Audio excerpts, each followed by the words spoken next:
Welcome to the Dire Wolf Show, where we believe that America is exceptional and that our constitutional rights should never be infringed. I am Dire Wolf.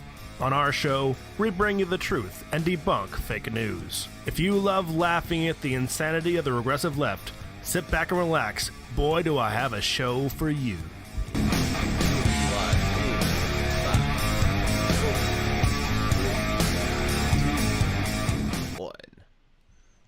Welcome back, Wolfpack. Direwolf here for our weekly news recap from Behind Enemy Lines on YouTube for now, where speech is not free and the truth is demonetized. Alongside me is my co-host, Fox Trevize. How you doing? Oh, I'm doing great. How are you doing today?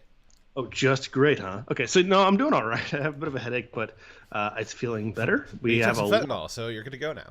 Took lots of fentanyl, like all of the fentanyl. I had a large stock of it. I figured I'd take it all at once because if a little bit's okay, then a lot's great. This is not medical advice. Do not take fentanyl if you have a headache. Don't take any fentanyl ever. Carfentanil. It's just straight up poison.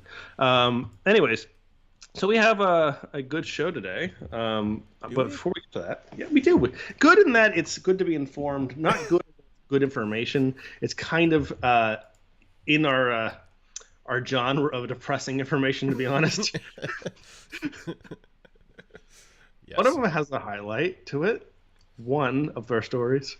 But first off, thank you to everyone who makes this show possible, everyone who donates to us financially. Thank you very much. But you don't have to donate to us financially. You can also just like, share, subscribe. Definitely go down to if you're on YouTube for some reason, CommieTube, you might as well just go down to the description and click that Rumble link and follow us there, because we're not going to be editing ourselves. They're not going to be censoring ourselves to meet the YouTube guidelines. Yeah, and we don't got the YouTube dump button because we're not a slave to Big Con like some commentators are. Exactly. No, we just don't give a shit is really the thing. So if YouTube drops us, YouTube drops us. They've already cut our ability to stream due to 2 strikes at the same time, twice now at least. And they probably will eventually, if we get flagged enough times, we will lose our account there. But that's fine. Rumble is our new home. By the way, did you hear that Rumble got at least I saw a story that said this. I didn't confirm it, but said that Rumble got exclusive rights to stream the GOP primary debates. I did not see that, but I believe it, and that sounds good. I think Rumble is probably, by the time 2024 election rolls around, Rumble will be a probably at or possibly surpassing YouTube for political content. I think it's pretty close. You got a lot of really big names that were exclusive on Rumble for a long time before Crowder moved over. But Crowder, I think, moved over a substantial audience. And you have more groups right after Crowder moved over. You had Daily Wire started streaming on Rumble. We've had a lot more viewers on Rumble the past few streams than we did on YouTube. A lot of you guys have moved over there. We encourage you to continue moving over there. And to the extent that you can find the commentators that maybe you're watching on YouTube or Spotify, if you can find them on Rumble, try watching them on Rumble. Now, I will also admit that the Rumble Android app is the worst app I've ever used. It's awful. It doesn't work very well, and it's not great. I don't say that. People say that. But the only way to make it better is to have more demand for it. So keep trying to boost their numbers, and it sounds like from what Crowder's saying, it sounds like he's working very closely with Rumble. Obviously, they just signed an exclusive deal with him, or not an exclusive deal, but a partnership deal with him. It sounds like the more demand they have, the more effort they're putting into meeting that demand. So keep trying to get stuff moved over there, because we don't really need YouTube anymore. No, it's really just a millstone around our neck. I prefer albatross because you can eat them. Albatross. You can't eat a millstone though. Have you tried? Anyways, let's get into our first story. That's probably why I have to go to the dentist so often. Alrighty, so Afghanistan. Did something happen in Afghanistan last year?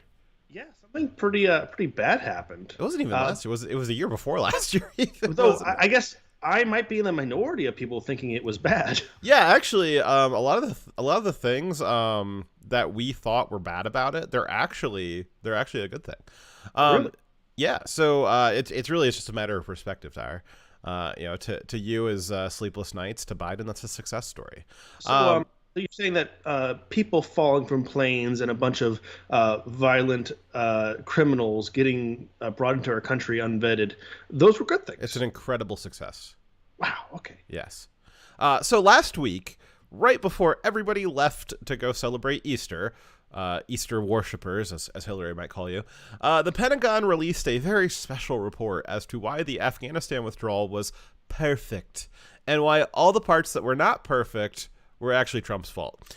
The underlying theme of the report was that the Trump administration left Biden with no plan on how to exit the war-torn country. Except he did. Biden just didn't follow it. So, sticking your head in the sand saying, I don't see it, doesn't make it not exist. That's not to mention that the previous administration for military leadership was the same under Trump as it was for Biden. Lloyd Austin was really the only new guy. And he wasn't even really that new because he was part of he was like in charge of the Afghan theater under the entire Obama administration. Right. And honestly, he was probably the least involved in the military planning of these actions. So him changing doesn't really mean much. So with Milley and the Joint Chiefs all representing continuity between Trump and Biden. Basically, the same people who were trying to lie, or who were lying to Biden and the American people to prevent us from pulling out troops from the Middle East. The same people who were disobeying Trump's directives to pull out troops. Those were the people who were planning the withdrawal under Trump, and those are the ones who had the plan that was not followed by Biden. So, not mentioning basically all Pentagon and State Department staff, all basically the same between Trump and Biden. So basically, the Pentagon released a report saying that the Pentagon failed to come up with a plan and that this was Trump's fault. Yeah, it's really incredible because I keep using the language. Well, the previous administration didn't do this. The previous administration for the military is still the current administration for the military. The Joint Chiefs are all still the same. The Pentagon staffers and analysts all are still the same. The State Department is largely the same. But look at what the plan, what Trump's part of that was. He ordered them pull out all troops and all equipment and all of our people, our civilians, by May of that year that they're supposed to pull out. And they were supposed to make the appropriate plans to do that safely in May. And when Biden got in office, he decided not to do that. Well, the report concedes that Biden had to change the timetables. You're right, Dyer. He did change the timetables, but he had to because Biden needed extra time to come up with a plan. The plan that all of the people that work for him still that worked for Trump, the plan that they didn't come up with. Biden just needed extra time because Biden was the one. He was going to come up with the troop movements and all those plans and all those timetables. We were just waiting on Biden. Who's a well-known war person, a great general of our time, essentially. But this is also, so while the report concedes that Biden needed, he did change the timetables, it's because he needed extra time to come up with a plan, which is an admission that the totality of what happened in Afghanistan, it was all Biden's plan, because who else's plan would it be? There was no other plan but Biden's plan. So it was really nice that the report cleared it up that all of what happened was Biden's plan. Yes, none of it was Trump's plan. I think what happened was the military professionals. By the way, there was 4 generals and top staff of the DoD that were brought before Congress, and they were asked about what was Trump told. Well, no, sorry, what was Biden told about the pullout, and they all had recommended that American troops stay. I think it was 2,500 American troops stay in basically indefinitely to secure the area so that the country wouldn't fall, and that if there was no American troops, that they predicted that the country would immediately collapse, the government would collapse. So I have a theory that though they knew Trump wanted them to remove everything, They didn't want to because that was their reasoning. They didn't want the country to collapse. They wanted to keep American troops there indefinitely. So they were kind of hoping that if Trump lost the election, they wouldn't have to do that plan. So they didn't make a plan. And then when Biden won and he went forward with following the plan they didn't make to follow the orders that Trump gave, that they really didn't have anything, and that they were still trying to convince Biden. They were still up to the last point trying to convince Biden to leave troops there. So I think that might be the reason. So even if we accept that it was Trump's fault for not having a plan, which is not true, does that now absolve Biden for coming up with a bad plan to replace his plan? The Pentagon sure seems to think so. Another excuse was that the intel agencies not only did not predict that the Kabul would fall, which is a lie, but that no one could have possibly predicted it. So was it Trump's fault or was it the intel agency's fault? I'm having a really hard time keeping up here. Is it Trump's fault for not coming up with a plan? Because how could he possibly have come up with a plan if the intel agencies couldn't predict it? No one could possibly have predicted no, yeah, oh my gosh, except for all of the Joint Chiefs, the Joint Chiefs who testified to Congress that it was easily predictable. That's weird. Even the lowest level analysts would predict that because we all do. It was unpredictable. It was unprecedented times. So if the intelligence agencies couldn't predict it, how exactly again was Trump supposed to be able to plan for this? I guess Trump just doesn't have the war craftsmanship that Biden has. And as for those intel agencies that were incapable of predicting that Kabul would fall, an event that was, I don't know, somewhat predictable. I think obvious people say, are we not capable of adapting to changing circumstances? So, I mean, if you imagine back to summer of 2019 and somebody asked, do you think Kabul would fall in the summer of 2021? You probably would have said no. But by the time we got to June 2021 and the summer right before the pullout in August, by the time we got to June, more than half of the provinces in Afghanistan had fallen to the Taliban. It would seem a little bit more obvious that Kabul was on the short list to fall next. So when Afghanistan is totally controlled by the United States and the Afghan provincial government, it doesn't sound like Kabul is going to fall anytime soon. But when half the country has fallen and the rest of it is just, the Taliban hasn't driven that far yet. Let's be also to clarify for the context. Not only was the Taliban taking over, it's like every time they got to a village or a city or a base, the Afghan military were surrendering or joining them in mass. There was very little actual resistance. It was obvious that the government, without us, was nothing. Yeah, so, maybe it's hard to predict that the first city would have fallen and the first city would have just given up completely and surrendered completely to the Taliban. But once it happens once, it's like, all right, well, maybe that's a fluke. And then it happens a second time, and you're like, oh, wow, I'm sensing a pattern here. And by the third time, it's like, okay, wow, so every time the Taliban makes contact with a city in Afghanistan, it surrenders unconditionally and falls. I wonder how I could extrapolate that to Kabul. Yeah, so any talking of fighting outside Kabul, any kind of military maneuvering happening around Kabul as they're a desperate fight for the city? No, they arrived and immediately were in charge. Yeah, so the report saying that, well, the intelligence, trying to scapegoat the intelligence agencies, okay, it's the intelligence agency's fault, but not really, because nobody could have possibly predicted this.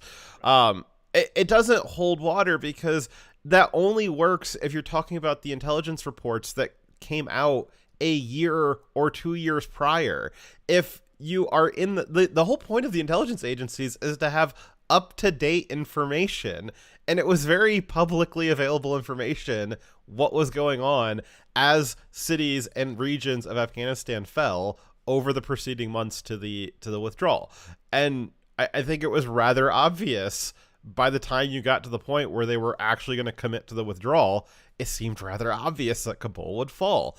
And that doesn't mean don't withdraw. What that means is change how you're going to withdraw with the assumption that Kabul was going to fall, because that seemed rather obvious. And it seemed rather obvious that if you're going to be trying to do a withdrawal of non-combatants in a combatant situation in the fall of a city, well, maybe you would want to do that at your Bagram Air Base that's in a secluded area with favorable terrain and big high concrete walls and defensible turret positions and a nice airfield and all of those things. Maybe if you updated your information, you would have realized that would have made a lot more sense. But again, nobody could possibly have predicted that Kabul was going to fall. So, it's definitely not Biden's fault. It's probably Trump's fault, actually. So at a White House press briefing, Pentagon spokesman John Kirby said that he learned a lot in the Afghanistan pullout, that we are putting those lessons, and that we're putting those lessons to work in Ukraine. Oh God, no! Oh no! It's all this lost in Ukraine.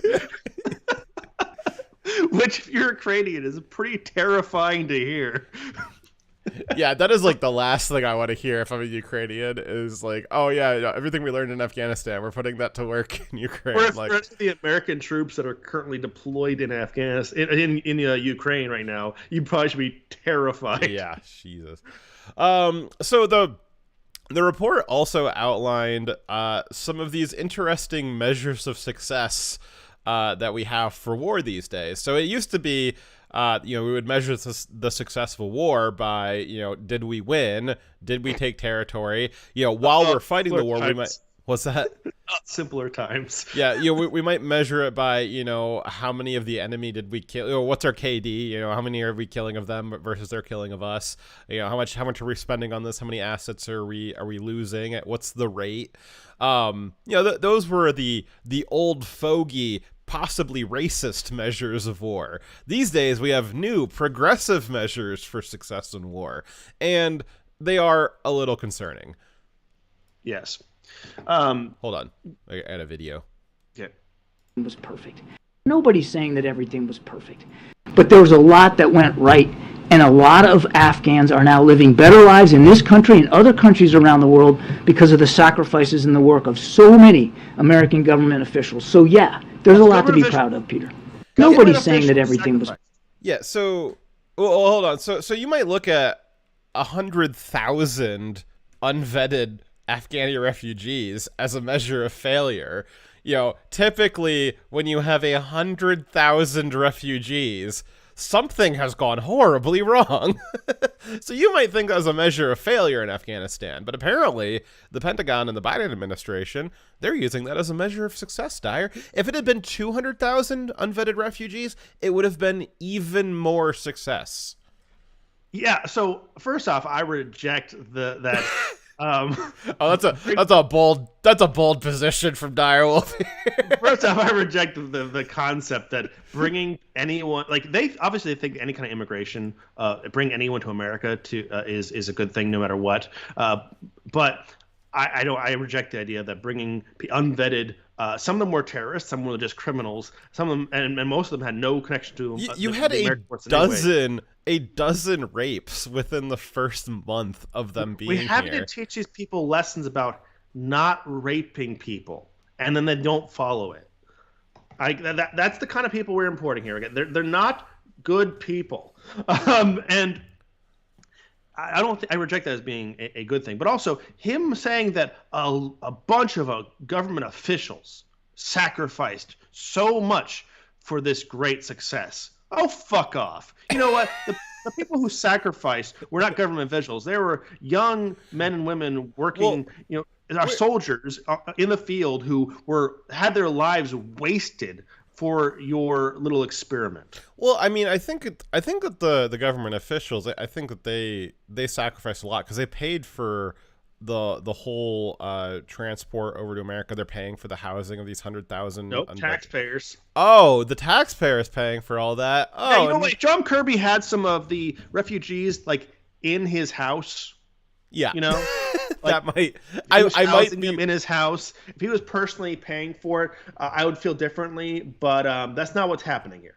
Yeah. So the taxpayer being fleeced to pay for the failures of the Biden pullout, that is a measure of success. The more the more the merrier. So is that? I mean, I guess that explains how they're looking at the border, right? So we had every month since Biden's taken office, basically we've had, I think more than half the months he's been in office, we've had a record break for the number of border crossings, and I guess it's a measure of success. If we're looking at Afghanistan, the more refugees we have flooding into the country, then that's a measure of success. So I guess the more illegal immigrants we have flooding into the country, that must be a measure of success. They don't care where they come from, as long as they're supplanting the American populace, and they are stuck on depending on the government.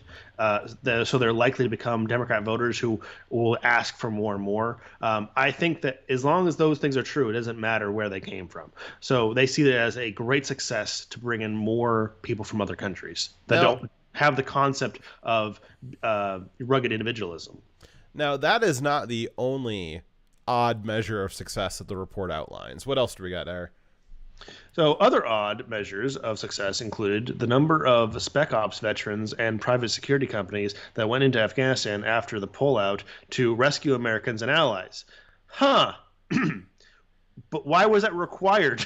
These private missions were not coordinated or supported by Biden. They didn't plan them. They were done. Actually, the Biden administration was often in the way of those missions. Biden's failure is the only reason they were necessary in the first place. But still, their success is Biden's success. Yep, that I was shocked that the report has it outlined as a good thing that happened. So again, what is a measure of success is the more refugees it creates, the better you did, and the more private, completely outside of your control, private mercenary groups that have to go in to rescue people. That's, because it's when you have mercenaries going in to rescue people, that usually means something went right, Dyer, right?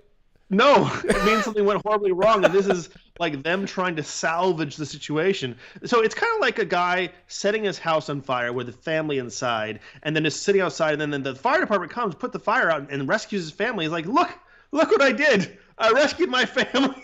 Yes, you did such a good job. Like, he didn't even call the fire department. They called the fire department. Yeah, that's true. So the success measure, the measure of success that definitely takes the cake, though, the one that is the weirdest and probably the worst measure of success that the report and that John Kirby outlined is an increase in PTSD.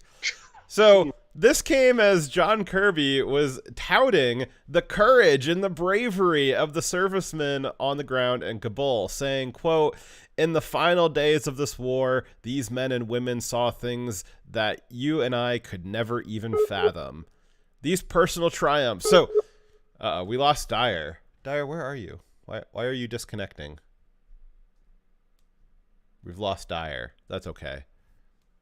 I'm still here. Dyer disconnecting ruined my monologue, guys. How could he do this to me? So, where are you, Dyer? All right, we got technical difficulties. Hold on.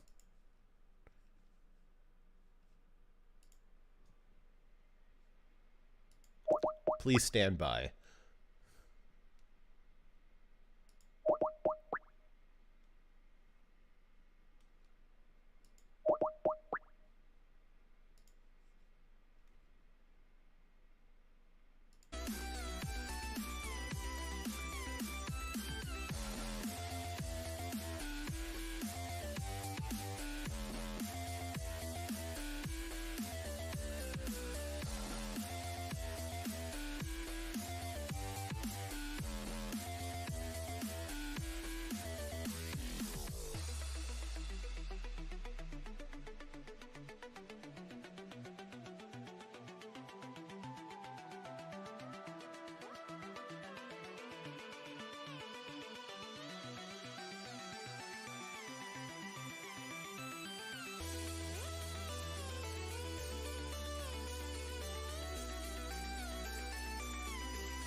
Alrighty. Well, it would appear that wherever in the world Dyer is, his internet has gone out. I would not read too deeply into that. I'm sure he is fine, and he will, I'm sure, rejoin us at his earliest convenience.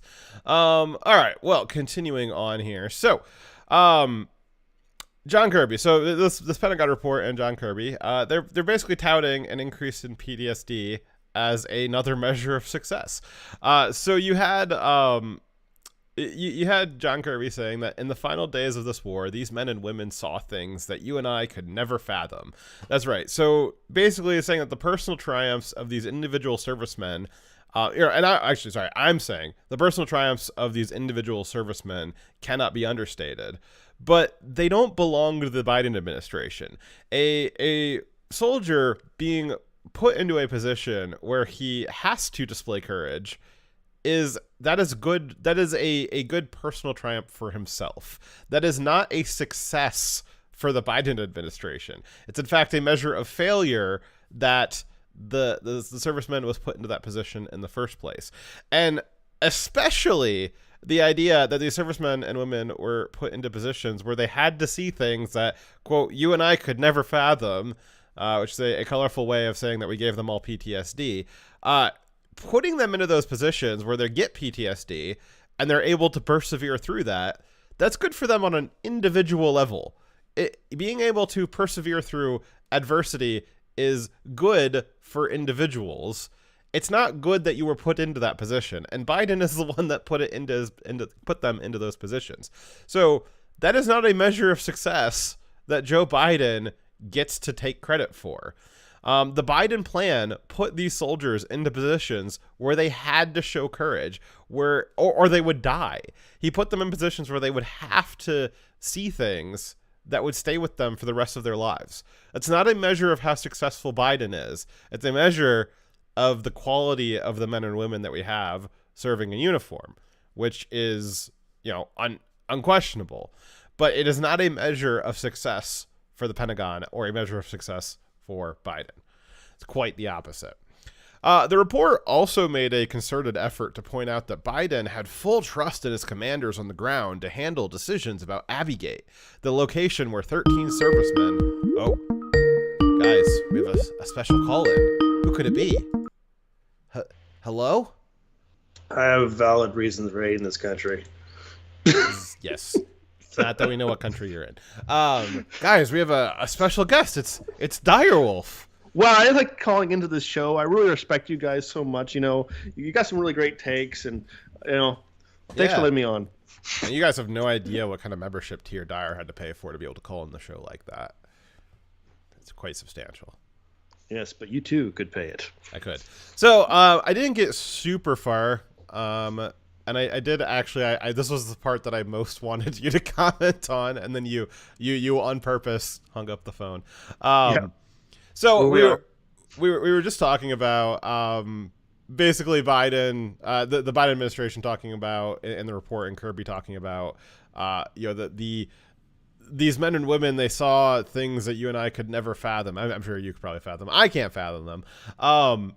And trying to say that the fact that we put the soldiers into positions where they were getting PTSD and had to either show courage or die, that is a measure of success for the Biden administration. No Medal of Honor winner, no person who's ever survived and been like one of the few survivors who did heroic acts to make sure he survived and their teammates survived. No one says, "God, I'm so happy I did that." Yeah, I would say that I would say this. I know you definitely wouldn't say it, but typically when somebody commits an act of heroism, somebody acts heroic or is put into a position, day of their life. Yes, that is great. That is a thing that is good about them, but it's not good that they had to do that. Usually, a hero is risen out of some kind of great tragedy. Courage is usually required most in the face of great tragedy or a bad thing happening. And so, again, the fact that we had to have this abundant show of courage and this abundant acquisition of PTSD, that is not a good thing from the Biden plan's perspective. It's, I guess, from a personal level, you know, these individual soldiers triumphed, and got to, you know, see their character resolve and all of that stuff, which I guess is, you know, on a personal level, it's better to persevere than it is to be rolled over.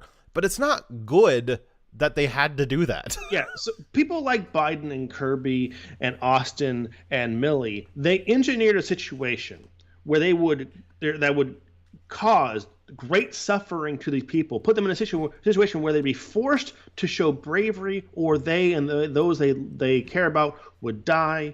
And they create this scenario where in normal, what people think of war be people fighting for a great cause that they believe in, like their country, right? That doesn't exist here. We're fighting for a third world hellhole to prop up a government that is a puppet government that isn't a real legitimate government. So we could have control, like a sphere of influence there that would benefit only politicians like Biden. Well, and they're further using the servicemen as a shield for their own inept policy. You know, at first it was literally physically putting them as a shield, and then now it's within the PR battle. And now they've set up a situation where if you criticize the Biden plan, well, are you saying that these soldiers didn't have courage and they didn't show courage in the face of adversity? No, obviously we're not saying that, but that is what is being implied now, is that, well, it was a good thing that they had to show courage. And another thing I'll point out too is that like you said, Biden putting these people into these positions to have to do that, to test the resolve, that's not a good thing. That's not a thing that Biden gets to do. The only person that gets to do that is God, who gets to put you into adverse situations and test your resolve. And the only person who looks good, not God. Biden is not God. No, the only person who looks good for in that situation is the person who was heroic, not the person who put them in the situation where they suffered and were forced to be heroic. Yes. We shouldn't have policies that are seen as being successful based on how many people they made suffer and forced them to commit great acts of bravery and physical prowess. I mean, that isn't a measure of success. That is actually, believe it or not, it could be considered a huge measure of failure. How many people we wasted, how much blood and treasure we wasted, how many people we have harmed, scarred mentally and physically for the rest of their lives for zero gain that was actually legitimate. So I guess to wrap it up is the measures of success, the progressive measure of war success now is the more refugees it creates, the better the war went. The more mercenaries that are required to clean up the aftermath, the better the war went. And the more PTSD that you give your soldiers, the better the war went.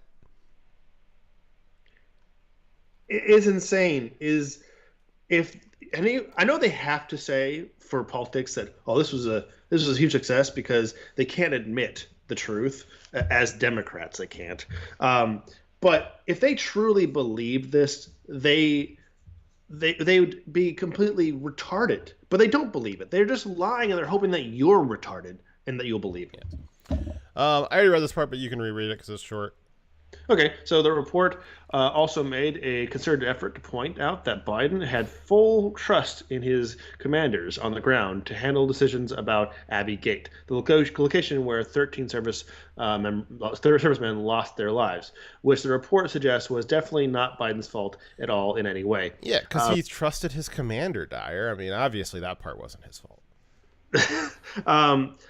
Well, who put those commanders in those positions?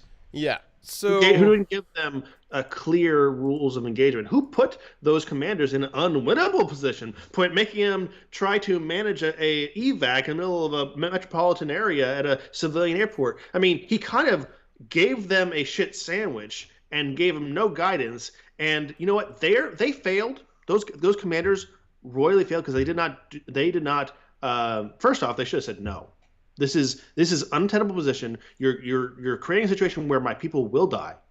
It is a near certainty that American troops will die needlessly because you're having us do this. There should have been troops on the ground who said no. Commanders on the ground said no. We're not leaving Bagram. I will gladly take the court-martial when I get home, but I am not going to sacrifice our security of the people on the way out for your political purposes.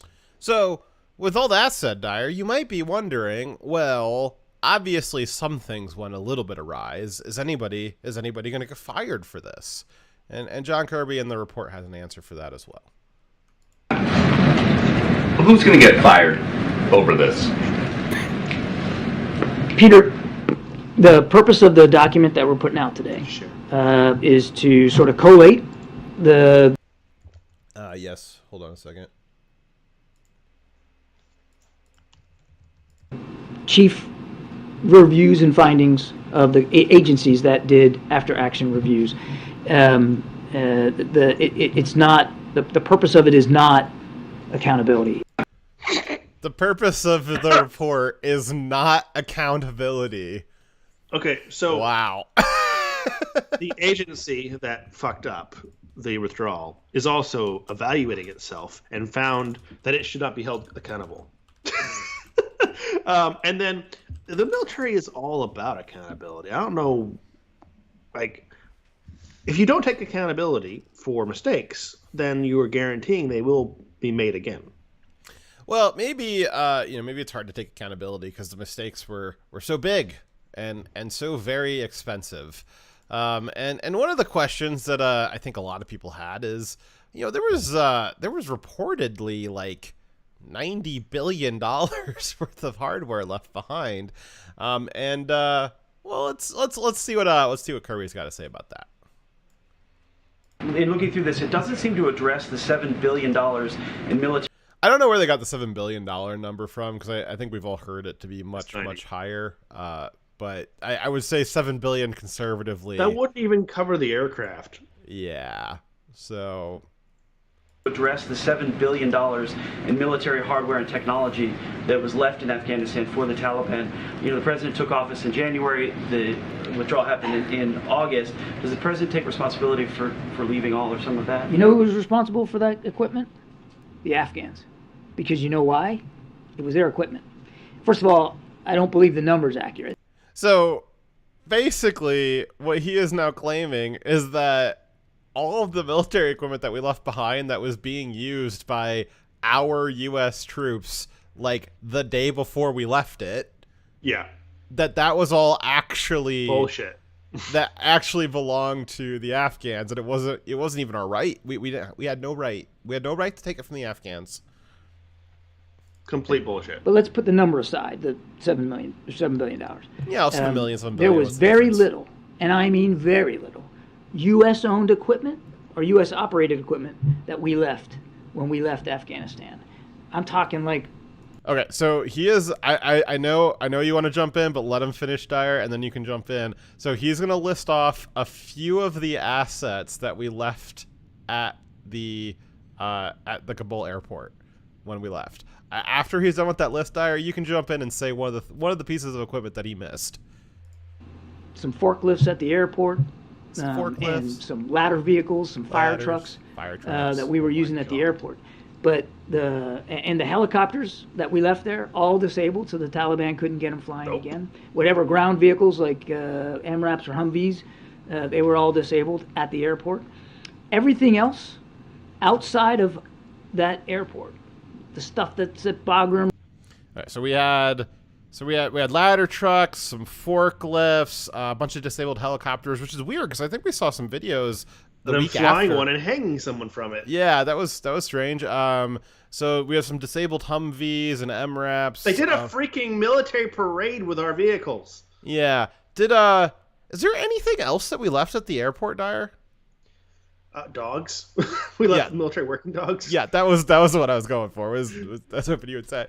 Yeah, so we left like 30 dogs. Like working. I understand the military has them registered as equipment, though I believe everybody in their right mind Their with a cage is soul to starve to death and also dehydrate in the heat. Yes. Anybody with a soul considers the dogs a soldier. And so we just left 30 of our guys in cages in the airport for the Taliban to do God knows what to. They could have floor loaded those on the aircraft that were full of the people who are just running on. I mean, I would rather have the dogs than some unvetted criminal.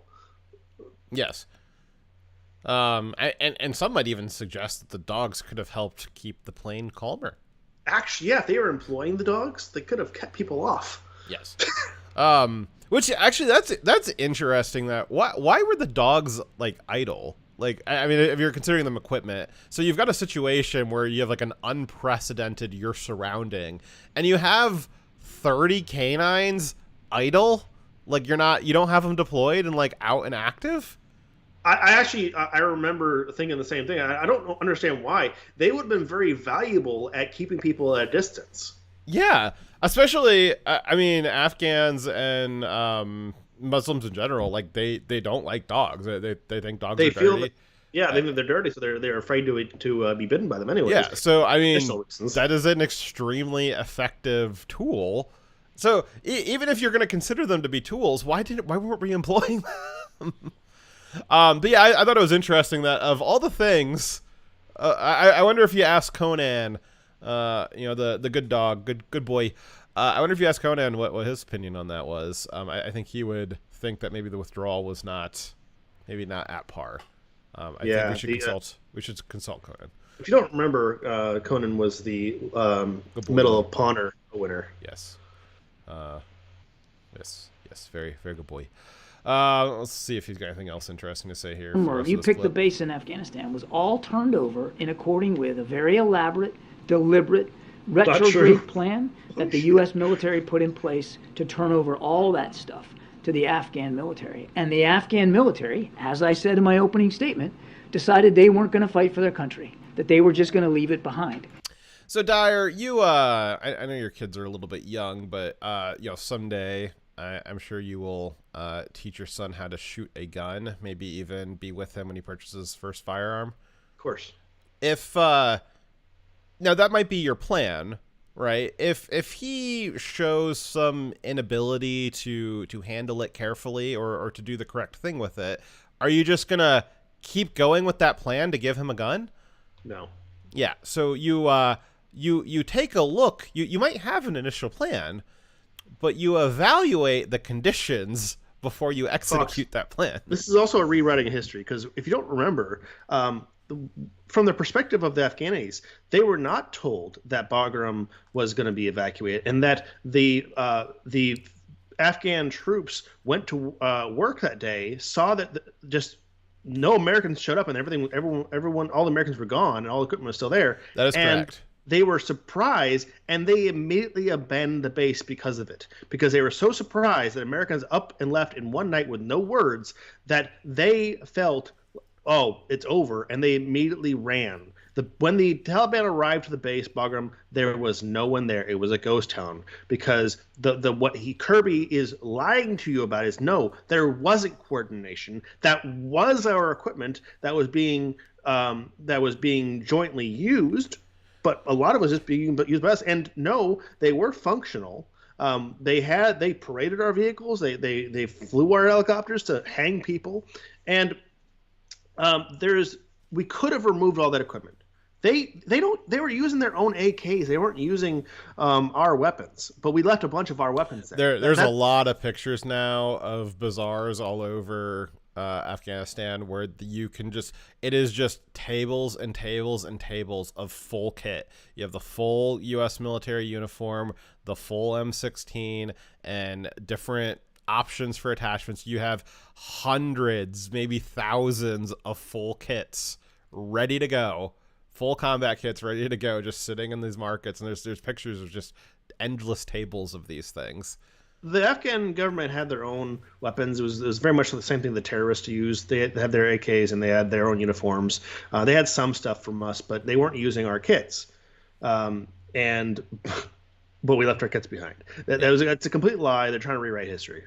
Yeah, actually, I'm. I was wondering. I've been wondering for a while since it happened. How were we going to spin the just giving over $90 billion? I don't know. I guess the first thing that we're spinning is that it's not $90 billion, it's $7 billion, even though the original number for a very long time was $90 billion of military assets that we just gave to the Taliban. And so now that number has been shrank to $7 billion, and we didn't give it to the Taliban. It wasn't ours to begin with. It belonged to the Afghani people. It was never ours. It was always belonged to the Afghan people. And so that's what they are attempting to record into history now. This report is an attempt at recording the official version of events, which is the wrong version of events into history. But you guys will remember the truth, and we will as well. Correct. Alrighty. Our next story is as tragic. Sergeant Daniel Perry. Something happened to him last week, and it was not good. Yeah, so last week, Sergeant Daniel Perry, an active duty U.S. Army sergeant, was found guilty of murder for killing the BLM rioter Garrett Foster. This is This is during a riot in Austin, a BLM riot in Austin, Texas, back on 25 July of 2020. That might sound like a long time ago to you, and you might be wondering why he's getting found guilty this last week and not closer to the event.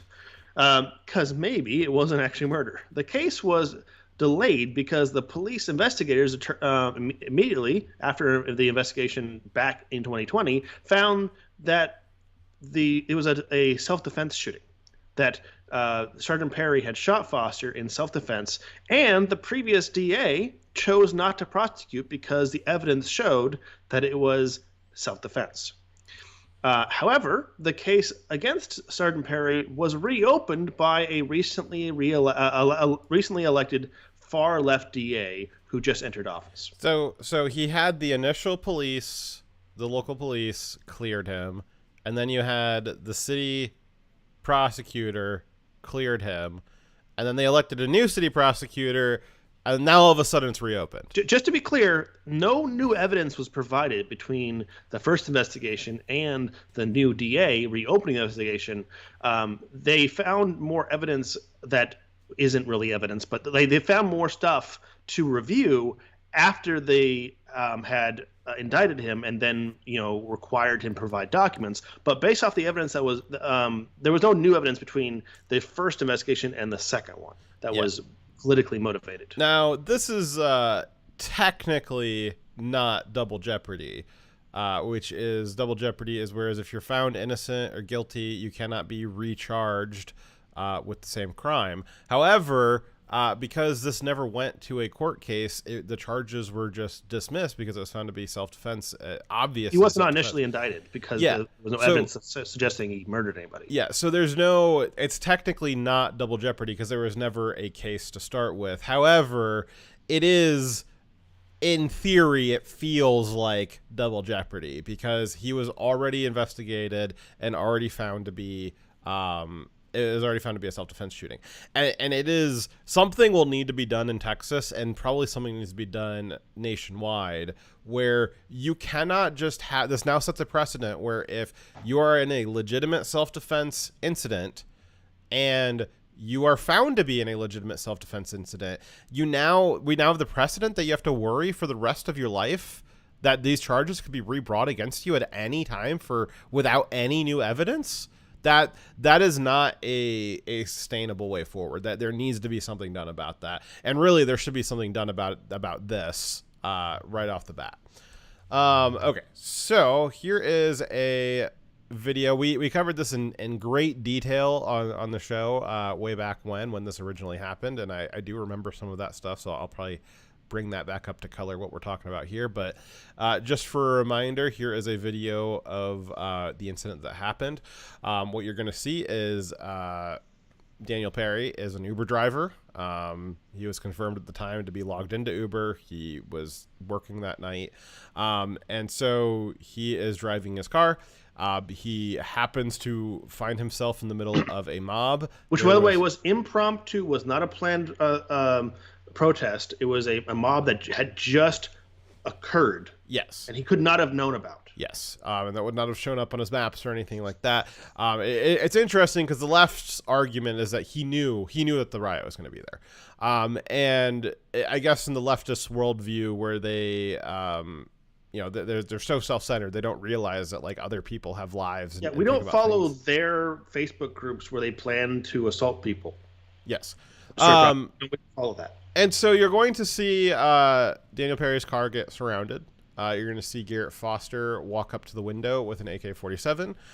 It will be at low ready, though I know that there has been some debate as to the technical name for the position that he was holding his rifle in. I don't really care.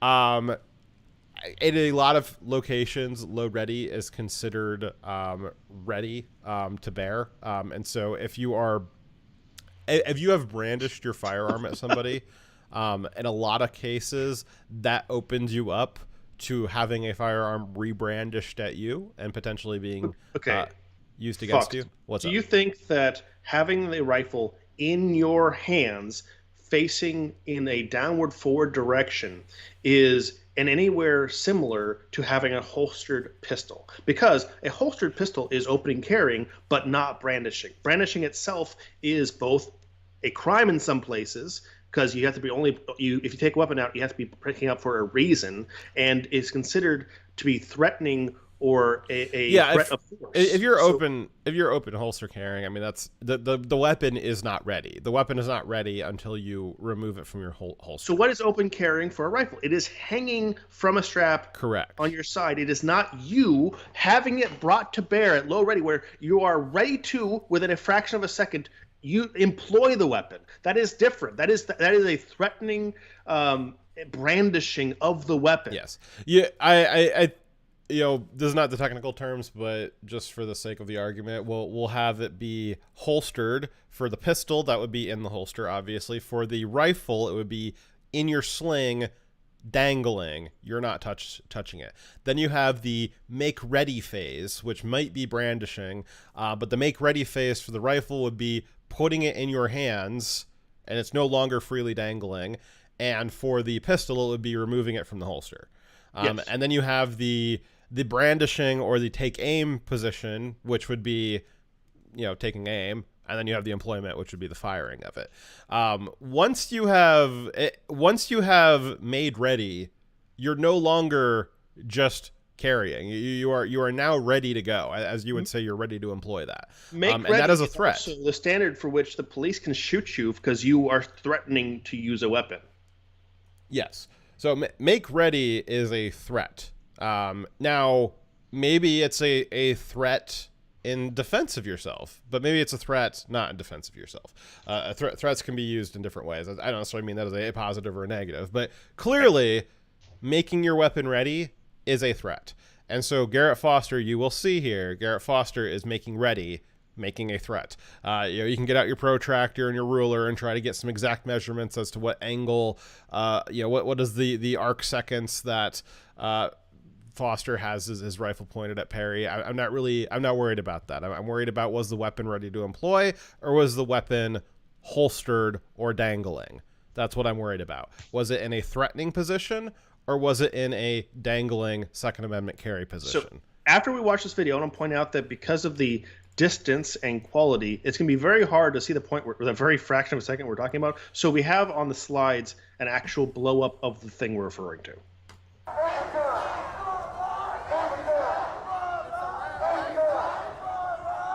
He did not speed up. They enveloped his vehicle.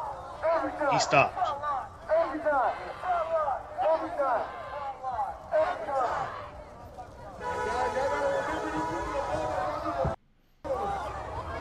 Is the view on the left, is that Perry's car, or is that somebody else's car? Okay. So there you can see him from across the street. So what happened in that video was he turned, came to a stop as the crowd enveloped his vehicle.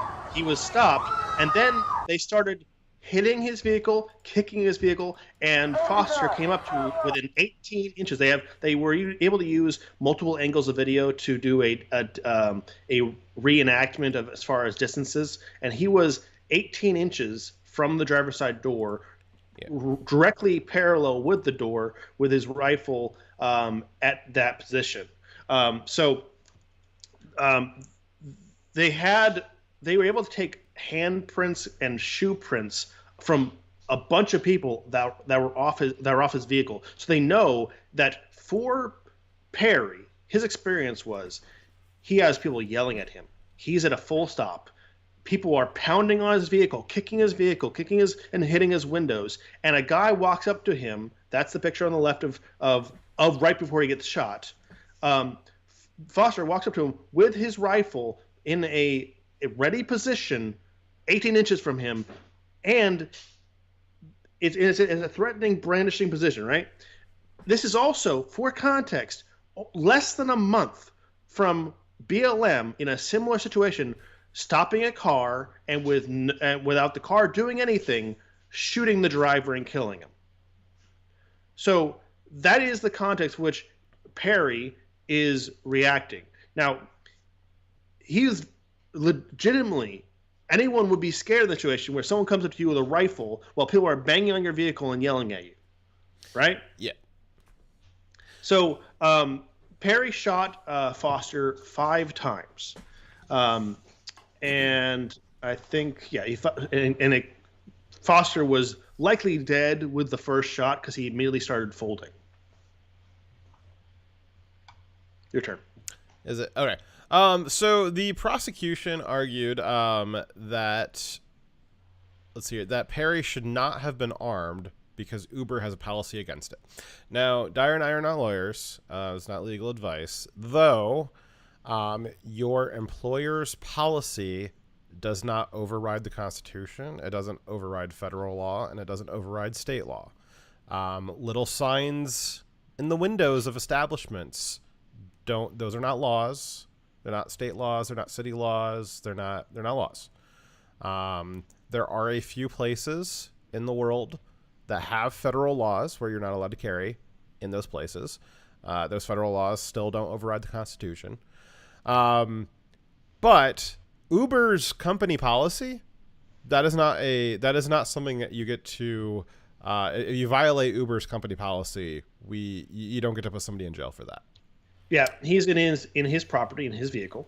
He has the right to be armed, and Uber's policy does not take away his constitutional right. So the fact that they argued in this case that he was unlawfully armed because of Uber's policy was ridiculous on its face. Yes. And a little bit further than that too, because a lot of you guys probably work for companies. I can tell you what, of all the companies that have had policies that you are not allowed to conceal or carry at work that have been victims of shootings, the times where there have been good guys with guns there, nobody has complained that they were in violation of the company policy. Correct. So that's something to keep in mind, though that is not legal advice, and you have to be responsible for your own decisions on that. Let's see here. So the prosecution also argued that because the angle of some of the bullets were angled downward as Foster started to fall, that Perry had used too much force.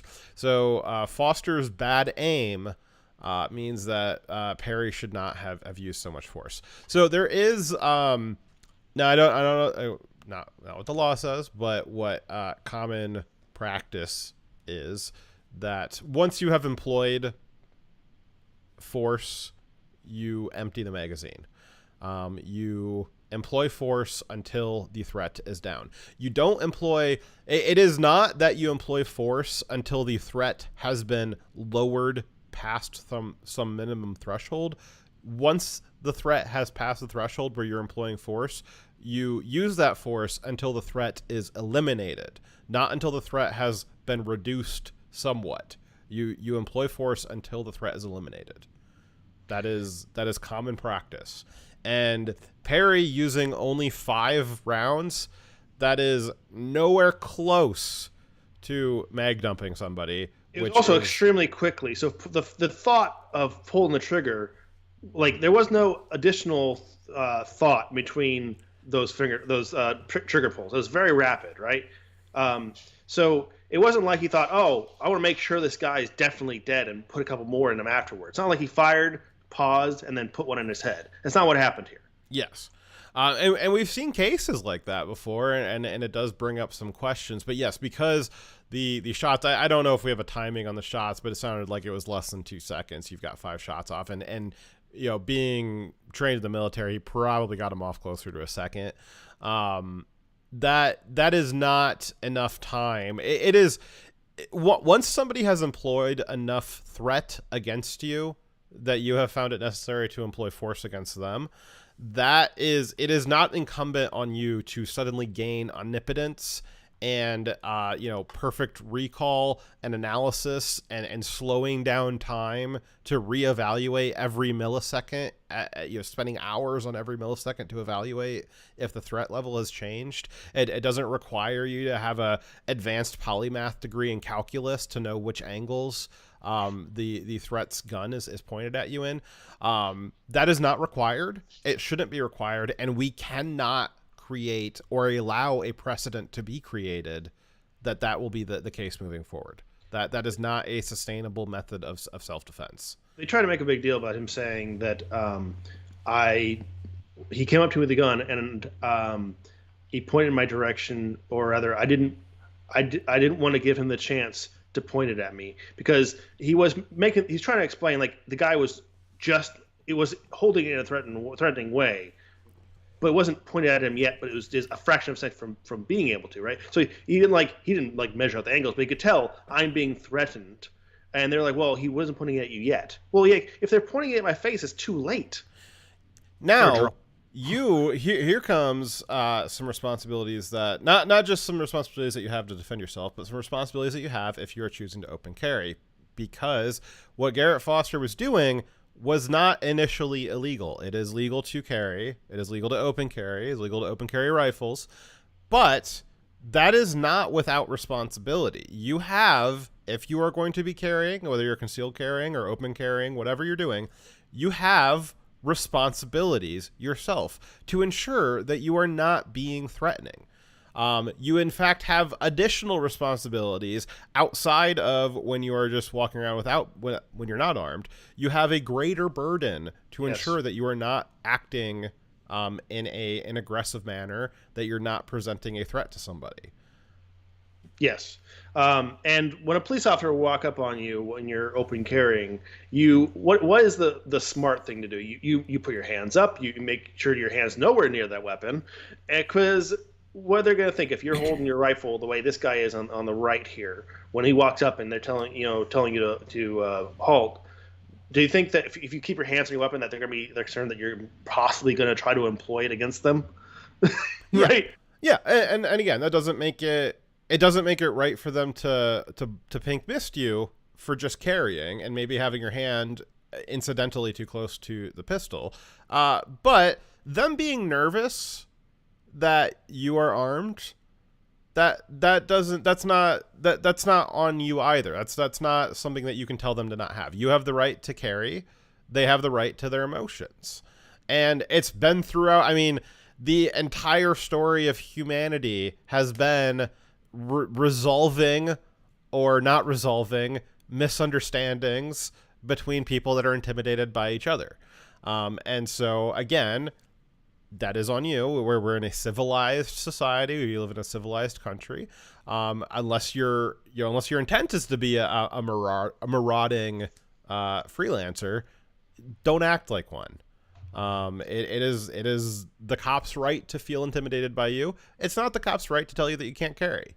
And what's this guy's purpose here? Do you think his purpose really here is to fight for the right to have the Second Amendment to be armed? Well, or is he here to intimidate people? That brings us to what he is carrying, which is an AK-47, which is a gun used by communists and thugs. It is not an American weapon. It should not be legal to carry. It should not be legal to own because we are Americans. We have the AR-15, the gas rifle designed by Americans, built by Americans, used by Americans to bring peace, freedom, and the American way around the world. Only communists and thugs use AK-47. America. If you have an AK-47, What's wrong with you? You should have an AR-15. It's what patriots use. Right. But this guy, good enough for God, it's good enough for you. This guy's purpose was there to intimidate people. Yes. He's LARPing as a communist shock trooper, right? He's not there trying to, to show or secure our right to bear arms. He's trying to put.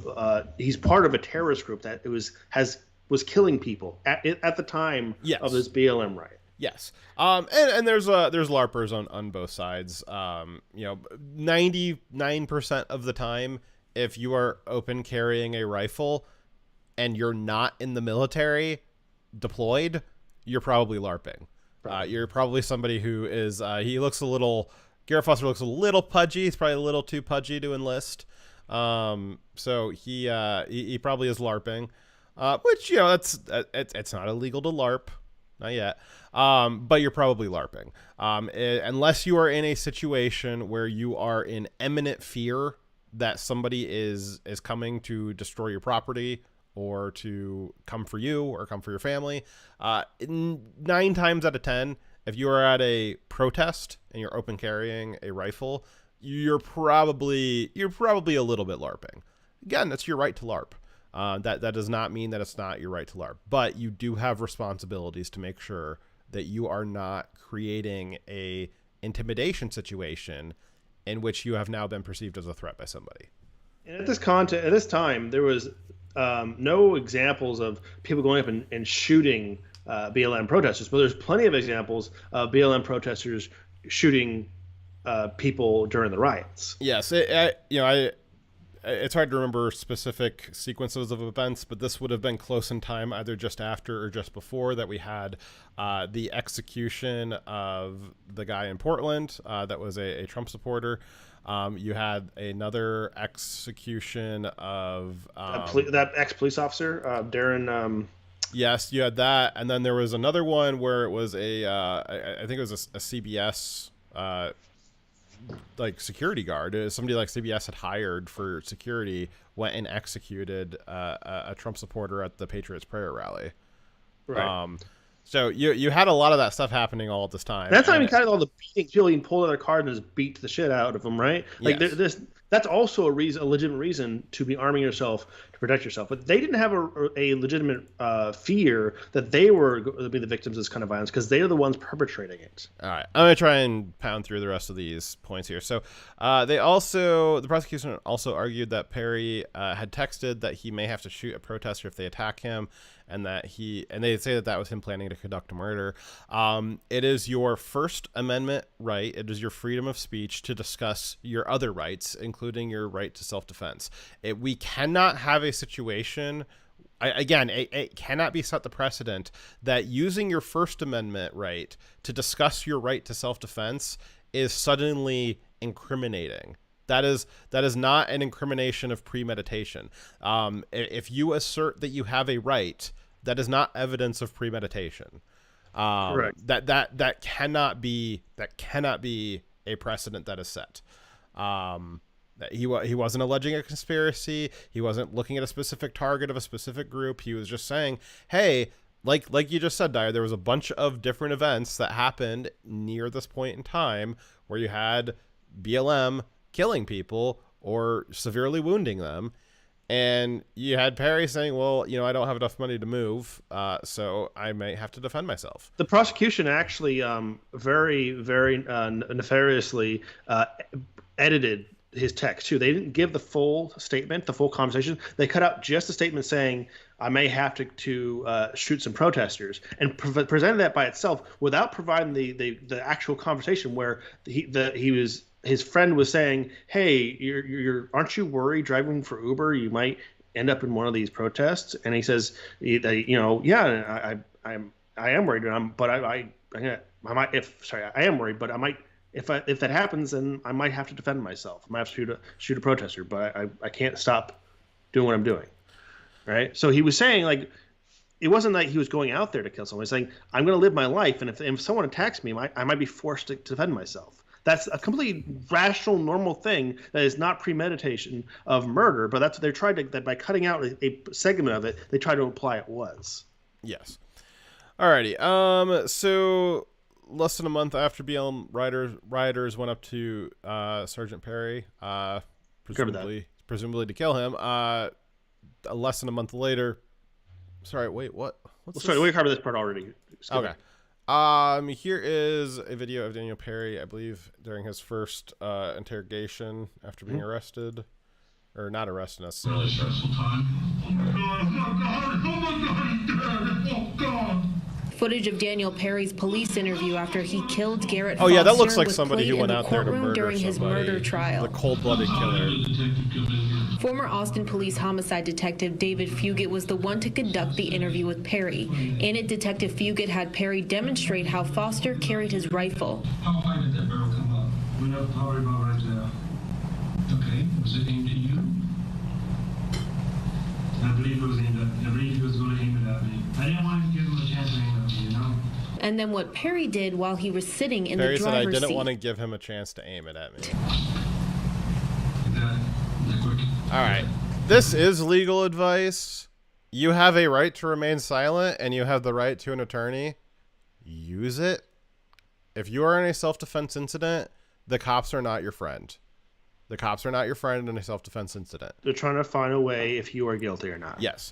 Well, no, they're trying to find a way to make you guilty. They're not trying to find they're not trying to find the knot. They're trying to find if you're guilty. Right, so right. the if you are in a self-defense incident, you should 100% of the time not talk to the cops.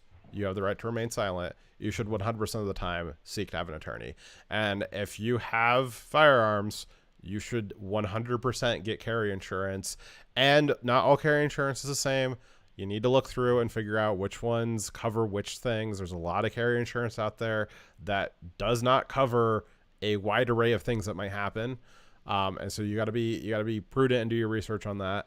But you absolutely, God, especially during politically charged riots, my goodness, Perry, that was acting very stupidly to talk to the cops like this. Because now they're gonna, now he's gonna spend the rest of his life on that statement where, I thought he was gonna point it at me. That's not for you to decide. That's for a jury to decide, and that's for your lawyer to explain it to the jury. You are under no obligation to speak to the police after a self-defense incident. And it's not going to be held against you in court. It can't be. Can't be. It can only be held against you if you speak. They even tell you that when they read you your rights. And what may have happened even too, this will happen a lot, is prior to reading your rights. So there's different stages of interrogations like this. So when Perry was contacted later saying, when Perry, after this happened, Perry turned himself in, which is the right thing to do. But just because you turned yourself in doesn't mean you start talking. You can turn yourself in, say, I was involved in an incident. I would like to remain here, and I'd like to request a lawyer. And that's it. You don't need to explain or justify yourself. As soon as you start explaining and justifying yourself, you're probably going to make a mistake. And now Perry has, again, it wasn't right that he had to have the prosecution again, that he got re-prosecuted by a new DA. That was wrong. But if he hadn't talked to the police in this way, it's very likely his lawyers would have been able to figure something out to get him off. Yes.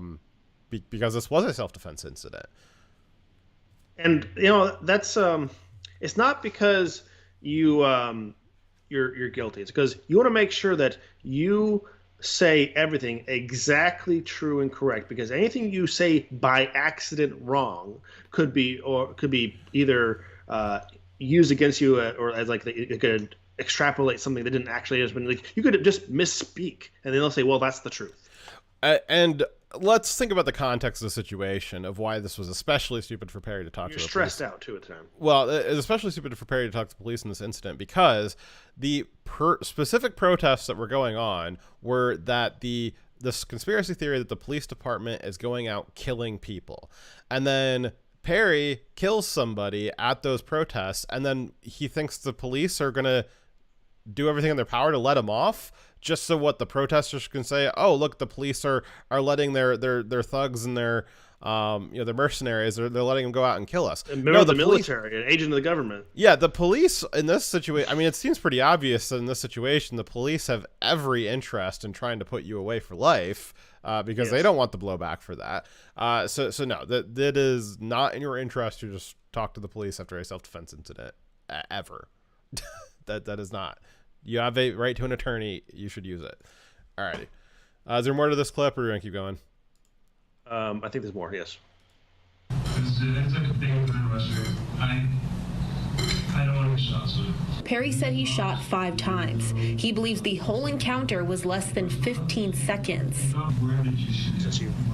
Still not masked. Sometime after the interview, Perry called Detective Fugit to find out more information for his lawyer, reiterating that he was scared but, quote, felt bad. He was a person. I feel bad, I just wish to tell it differently, I honestly did not want him to die. All I wanted to do was to incapacitate him. Talked way too much. Yeah, seriously. If you are justifying a self-defense incident, you're already losing. You're already losing your case. Again, I cannot stress this enough. Even if you're not carrying on the regular basis, if you own firearms, you need to be well aware of the types of things that happen to people in self-defense incidents. You need to understand what your rights are, and you absolutely need to use them. I don't know, and maybe Perry thought, I don't know, maybe he thought maybe there's some blue loyalty or something like that, with the military and the police and stuff like that. Maybe he thought if he explained it, they would see him as like a fellow or something like that. No. Your only friend is your lawyer. That is it. That's the end of it. You can't stress this enough. Do not speak to the police after a self-defense incident. Again, that's not to say don't call the police. You need to call the police. You need to call EMS, call 911, explain that there's been a shooting. Don't explain more than that. Just it's enough that there's been a shooting. You're not obligated to stay on the phone with them. You just tell them that there's been a shooting. You tell them where it is, and then you be quiet. That is it. You be quiet. If you feel the need to explain, you've lost it already. All right. So, a homicide investigator with the Austin Police Department has accused the Travis County District Attorney of forcing him to alter his testimony to a grand jury in the case against a man accused of shooting and killing an Austin protester. In a sworn affidavit, Detective David Fugit wrote, "I firmly believe that the district attorney's office, acting under the authority of Jose Garza, tampered with me as a witness. One of the reasons for his claim was that the DA removed 100 PowerPoint slides of evidence from the case that was initially intended to be a part of the indictment, but that would have been helpful to the defense," which is you're not allowed to do that during a grand jury because it's a non-adversarial process. The state prosecutor or whoever is not necessarily like a U.S. state, but just whoever is the government in that case. In a grand jury situation, the government is required to show the grand jury all exculpatory evidence, all evidence that is good for the defendant. They are required to show that. They cannot hide that. And so this claim is that the DA that was prosecuting Perry, they withheld 100 slides worth of evidence that would have been in Perry's favor. In a sworn affidavit, Fugit claims that he had, quote, several conversations with the district attorney's office regarding evidence that could have been favorable to Perry, but it, quote, became clear to me that the district attorney's office did not want to present this as evidence. Fugit said he was ordered to remove more than 100 slides from his presentation, and he felt like it, quote, did not have any other options but to comply with their orders, probably because he's a pussy and a cuck. However, a district judge reviewing these claims said that he didn't see any behavior in this case rising to the level of criminality conducted by the DA.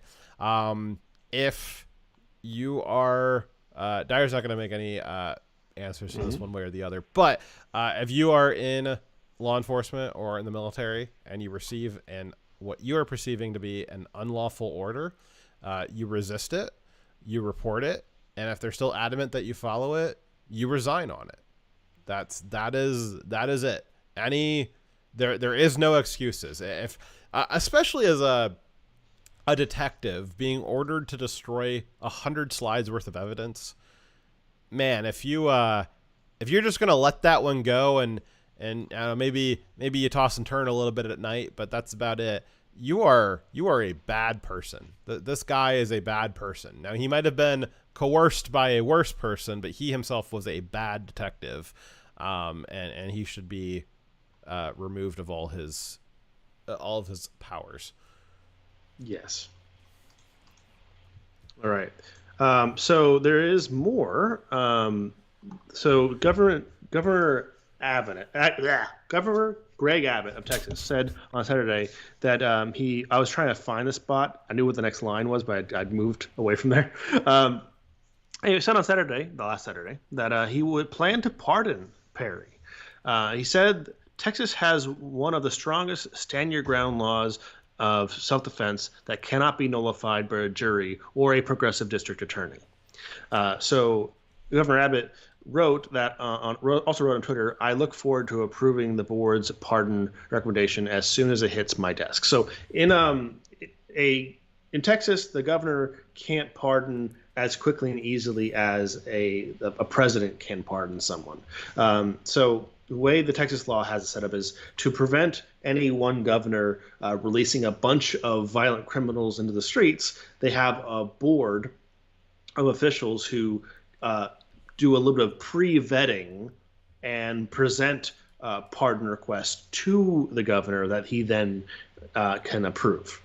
Here's why Trump should not have pardoned anybody for drug offenses, because so when we have a right-wing president in there, the left can, bitch and moan and like, oh, well, won't you let out the non-violent drug offenders, even though that's a myth. And so, Trump gives in a little bit, but when we have the other side, so the left's political I guess political prisoners for, from what they think is quote unquote nonviolent drug users. Okay, that's a myth, but whatever. Our political prisoners on the right are people who are unfairly jailed after a self-defense incident. And you're never, ever in a million years going to see a left-wing president give any cave at all to pardon one of these people. And so we shouldn't pardon their people. So I'm not sure how long it's going to take for the pardoning board for Texas to review this case. It seems like Abbott thinks it's going to be fairly quick, and that he will be pardoned, as soon as it hits his desk. So hopefully that's what happens. I hope there's not some progressive extremists working on that pardoning board. I'm not sure who makes up the board. I don't think they're elected. So, not sure how that's going to work, but hopefully that's how it works out, because definitely Perry should not be in jail for defending his life. It is a landmark case. It'd be very important. It's going to set a huge precedent whether or not we can defend ourselves against these violent extremists in Texas. I know you can't in Texas. I know you can't in New York or California, but Texas has to hold out. And in the future, and for this one too, when something happens to people on our side, or something that's more rational, you don't see any kind of movement from like corporations or government officials or anything like that. You got some gangbanger drug dealer who tries to gets killed in a robbery gone wrong, or gets stabbed while he's trying to rape his ex-girlfriend. You get that happening. All of a sudden, you get out of the woodwork. You've got every government official at every level, all these corporations, all these celebrities, all talking about how sad it is. How, he wasn't that bad of a guy. And then this happens to Perry, and nothing, no silence, just complete silence. Where is, I want to see like the military, like where's like the Joint Chiefs coming out and saying something? Where's his commanding officers, his base commander coming out and saying something? Where's the rest of his guys saying, we're done, we're not working, this is a strike, this is an illegal strike, you can put us in jail if you want, you're gonna have to do it to all of us. We're done serving this country if you can't protect us. Where is that at? The left does it. We don't seem to be able to do that though. So were you even aware this case was going on? I thought that. No, I never heard. I didn't hear about the case being reactivated until the conviction went through. Yeah, which is kind of shocking, right? Yes. Yeah. Nobody was talking about it. Well, and we'll talk about this in a little bit here. But what was everybody talking about the weeks leading up to this? So it was Trump. It's Trump's indictment. If the amount of bluster that went into Trump getting slapped on the wrist for fucking a porn star while he was married, if a micro fraction of that had been put towards Perry, a real tragedy for that indictment, I mean, maybe it wouldn't have happened. Yeah, I far more care about this guy getting railroaded. Far more pissed off about that than a nothing case that is going to go nowhere with Trump. Yes. Alrighty. Let's jump. We'll talk more about Trump later. Let's jump to our next story here. A man. I'm going to read this as it's supposed to be read. No, it's incorrect. The person you're referring to as a subject of the sentence is actually the activist against trans in Oh, sorry. You're right. You're right. Read it as is. Sorry. A man assaulted a woman. Yes. And then a bunch of men held hostage a woman, attempted to kidnap her, and threatened more bodily harm if she didn't pay them all $10. Yes, correct. Yes, okay. So extortion. Yes. All right. Okay, so a former college-level swimmer, Riley Gaines, by the way, a very successful college-level swimmer, was forced to compete against. She was forced to compete against the trans swimmer Leah Thomas, who's pictured on the left. You can tell who Leah Thomas is because she's the man who stands much taller than the woman next to him. So Riley Gaines was a successful swimmer who was forced to be in the changing room with and to compete against male, physically fully intact male swimmers. She was one of the many very accomplished female athletes that have been denied medals that were given to trans athletes. And this is happening across many different sports right now. Not only did she get beat by a biological male, but she actually managed to. So she got beat in one race by Thomas, but she actually tied Thomas in a second race. Did you know that she actually tied the male swimmer? I did know that, which is very impressive. Yeah, so her accomplishments are even more impressive knowing that she, as a much smaller and weaker person, was able to beat a much larger, stronger person in one of the races. So the fact that she was even close is impressive. Now, what happened after she tied Thomas is shocking. The NCAA organization decided to give the medal to Thomas only, saying it was better for the photos. They cared about Thomas getting the award. There was only one trophy, and they wanted Thomas to have it because they cared more about the photo op rather than honoring them both as winners. So additionally, after those races, so after this, Riley became an activist working with Turning Point USA, eventually working with Turning Point USA. She talked about the problems with trans athletes taking away opportunities and scholarships, because these awards, these medals often come with financial benefits and scholarships for school. There's a lot that comes with it. It's not just a trophy that they're losing. So these trans athletes are taking away major opportunities from actual women. She also talks about how Leah Thomas undressed in front of them in the women's dressing room and then watched them get dressed. She said that they were all very uncomfortable, but more so, why it was so shocking was they were not prepared for that to happen because no one had told them that there was going to be a male in their dressing room. No one told them that trans people were going to be included in the competition. a fully intact male naked in front of them in the dressing room, watching them get dressed. No one asked them, the female swimmers, for their consent. There was a lot of dig dive into Mr. Thomas's Instagram and TikTok, and from what some people have found, it would appear that Mr. Thomas has a what is it, autogynephilia, where he is sexually aroused. That is a condition where you are sexually aroused at the thought of yourself as a woman. It's not that he is transgender. It's not that he has gender, it's not even that he has gender dysphoria. It's that it is purely sexual in nature, that he's aroused by the thought of himself as a woman. And that was evident through his social media history, where he had made several statements and done several things that would seem to prove that it was more about the sexuality of it, more about a fetishization of it, getting off, than it was about any kind of gender dysphoria or confusion about who he was. Let's see here. So, Riley says that she's not opposed to trans athletes competing, but that there needs to be a dialogue about how to do it fairly. I would disagree. The problem is that the NCAA, which is the National College Athletic Association, and other organizations never consulted with the athletes that they are forcing to compete against men. The end result is that the men are taking opportunities meant for women, completely undoing what feminists fought for decades. Last week, Riley was talking about these issues at San Francisco University at a Turning Point USA event inside of a classroom.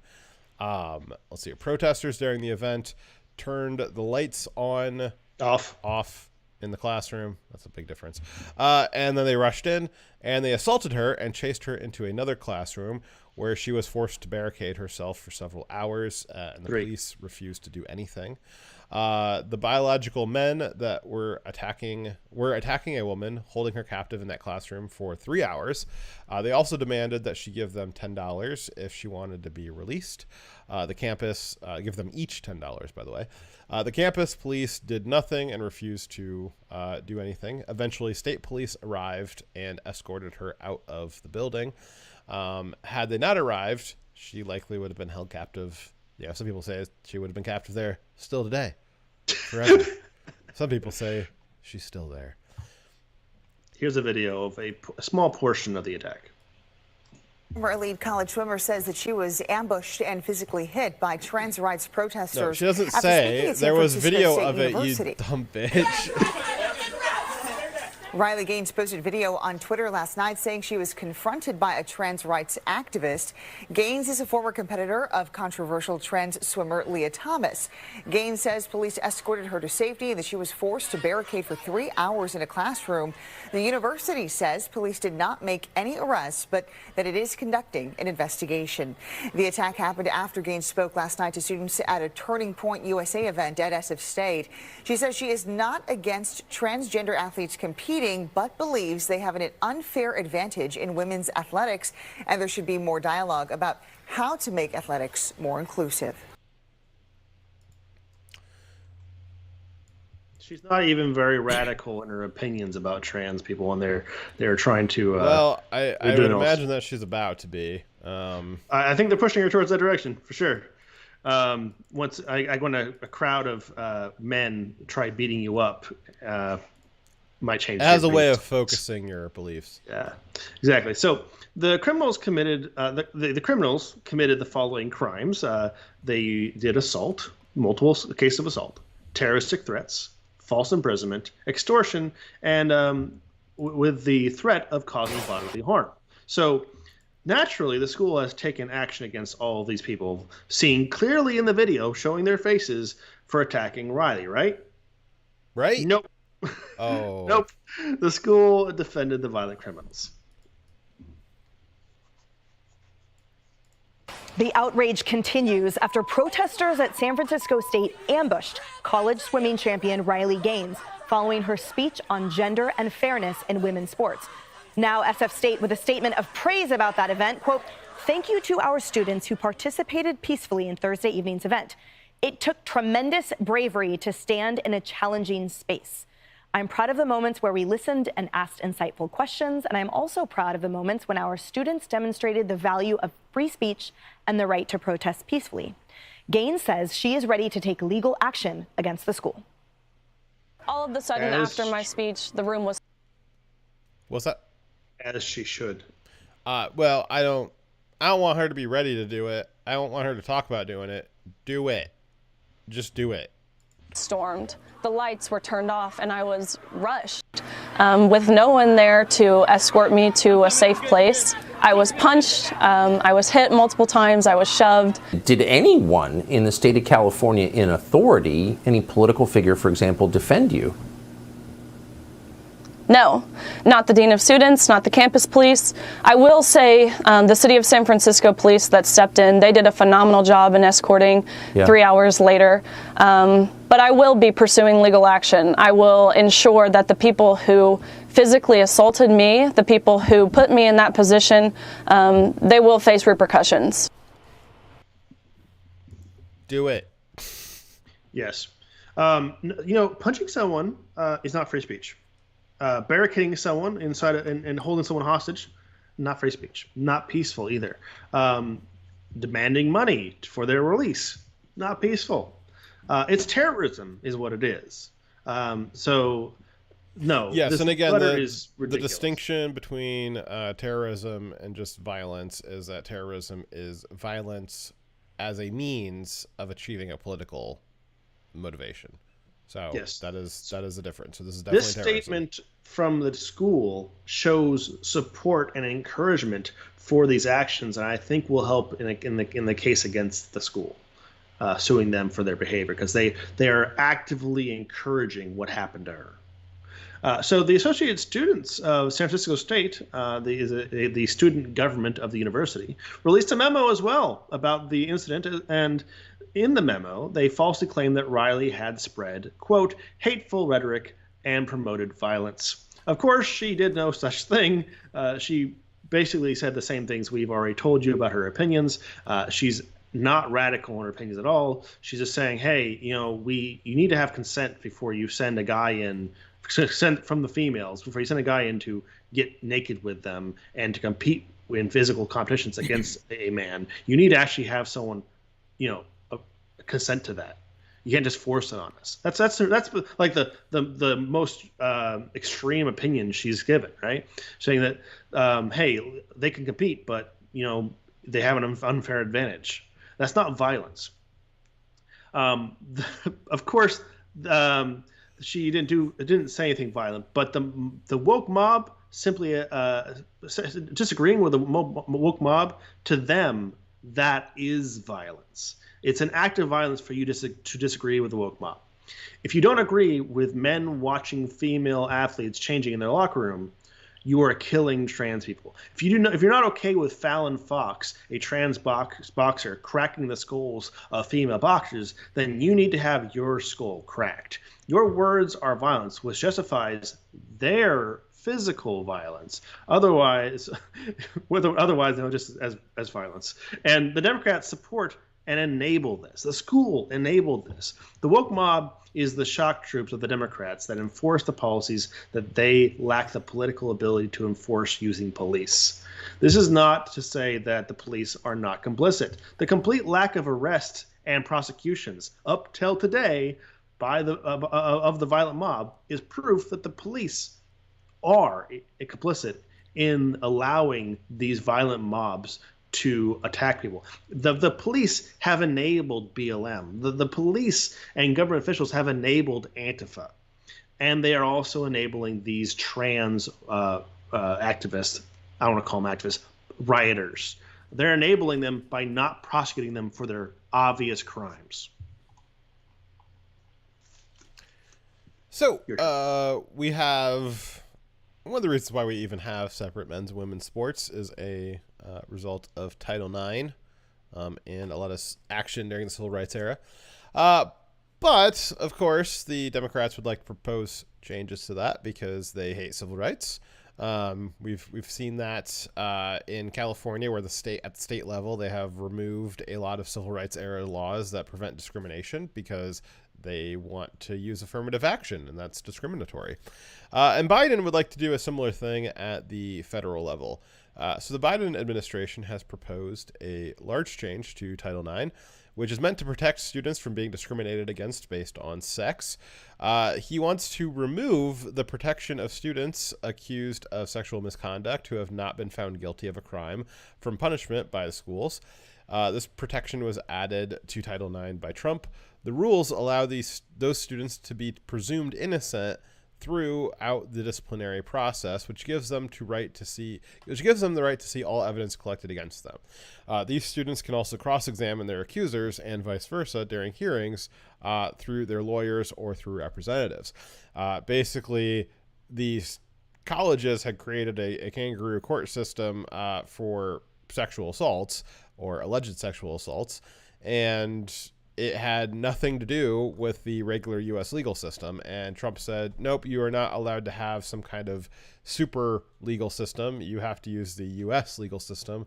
And innocence until guilt is proven is part of that. Let's see here. It's still just an approximation because they're still doing it within the school. But now Trump's like, okay, if you're going to have this kangaroo court, you're going to at least allow the bare minimum of constitutional rights to the accused. Well, that's because Trump's a pussy, which I'm going to talk about later. But Title IX still was a court inside the school. It wasn't a legal court, right? So Yes. there's still it wasn't perfect, but it was a half step in the right direction. Yes. You know? The new regulation would also extend Title IX's prohibition on discrimination based on sex to sexual orientation and gender identity. It would prohibit any discrimination based on sex or gender identity, which would prohibit any school from banning trans athletes competing against women. It also seems to invalidate the idea of segregated sports entirely. There's not right now though, there's not a sports ban on sexual orientation though. There's not the NCAA does not have a ban on gays from No, they competing. don't. So that they're looping that in there to try to that's what it's always been though, is the gender identity getting laundered through sexual orientation when they're obviously extremely different things.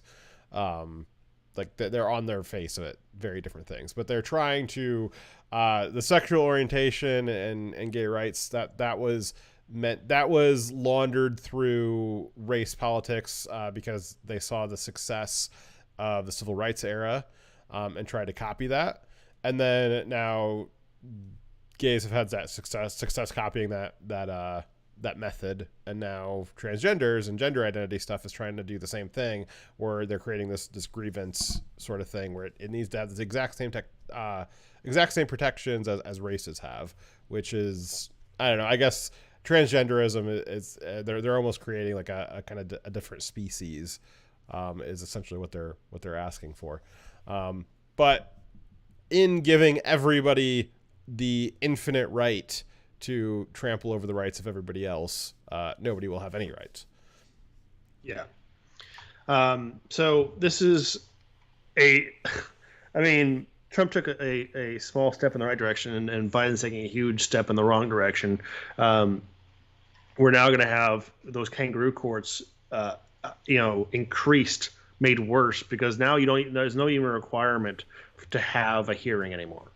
If this proposed version goes through, you can have someone get accused and then be found guilty and punished by a board at the school without ever being able to defend themselves. I'll have you know, Triumvirate, I was a very good athlete in my school days. I was top in several activities. Nazi fags. Yes. How dare you? Why would you do that? After finding out that Budweiser's CEO was a CIA agent, I think that might be why you see all these politicians and corporations all rallying behind the criminal elements. They all seem to be working for the same agenda. Thank you very much for the donation of $10, Triumvirate. Much appreciated. Yep, And I I didn't know. I didn't see that CEO was a CIA agent. I'd heard that. You did? Yeah. Oh wow, that's terrifying. I would say that probably the Fortune 100 and probably a lot of the Fortune 500 are probably like a lot of these companies are kind of just they're useful. And anything that's useful is co-opted by the state at some level. So that would make sense to me. Yeah.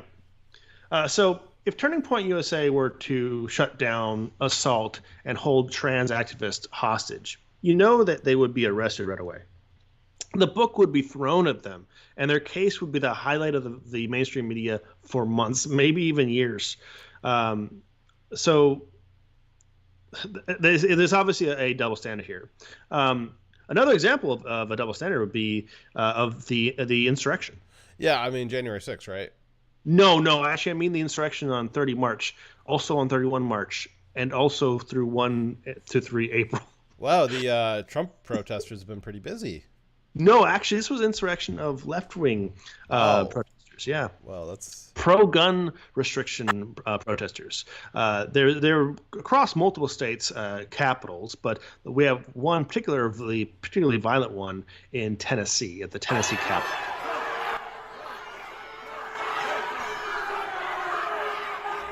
What's familiar? What's that? Familiar? Does it look familiar to you? A little bit. It looks like every leftist protest that they have. No, this is I know that you might be thinking that this is a insurrection, but no, this is in fact a peaceful protest. A very, very peaceful protest. Yeah. So these insurrectionists stormed the Tennessee state capitol, obscuring the democratic process. I'm sorry, what? Obstructing the democratic process. Demanding gun restrictions in the wake of a transgender woman shooting 6 people because they were Catholic, including 3 children. Christian. I don't think they're actually Catholic.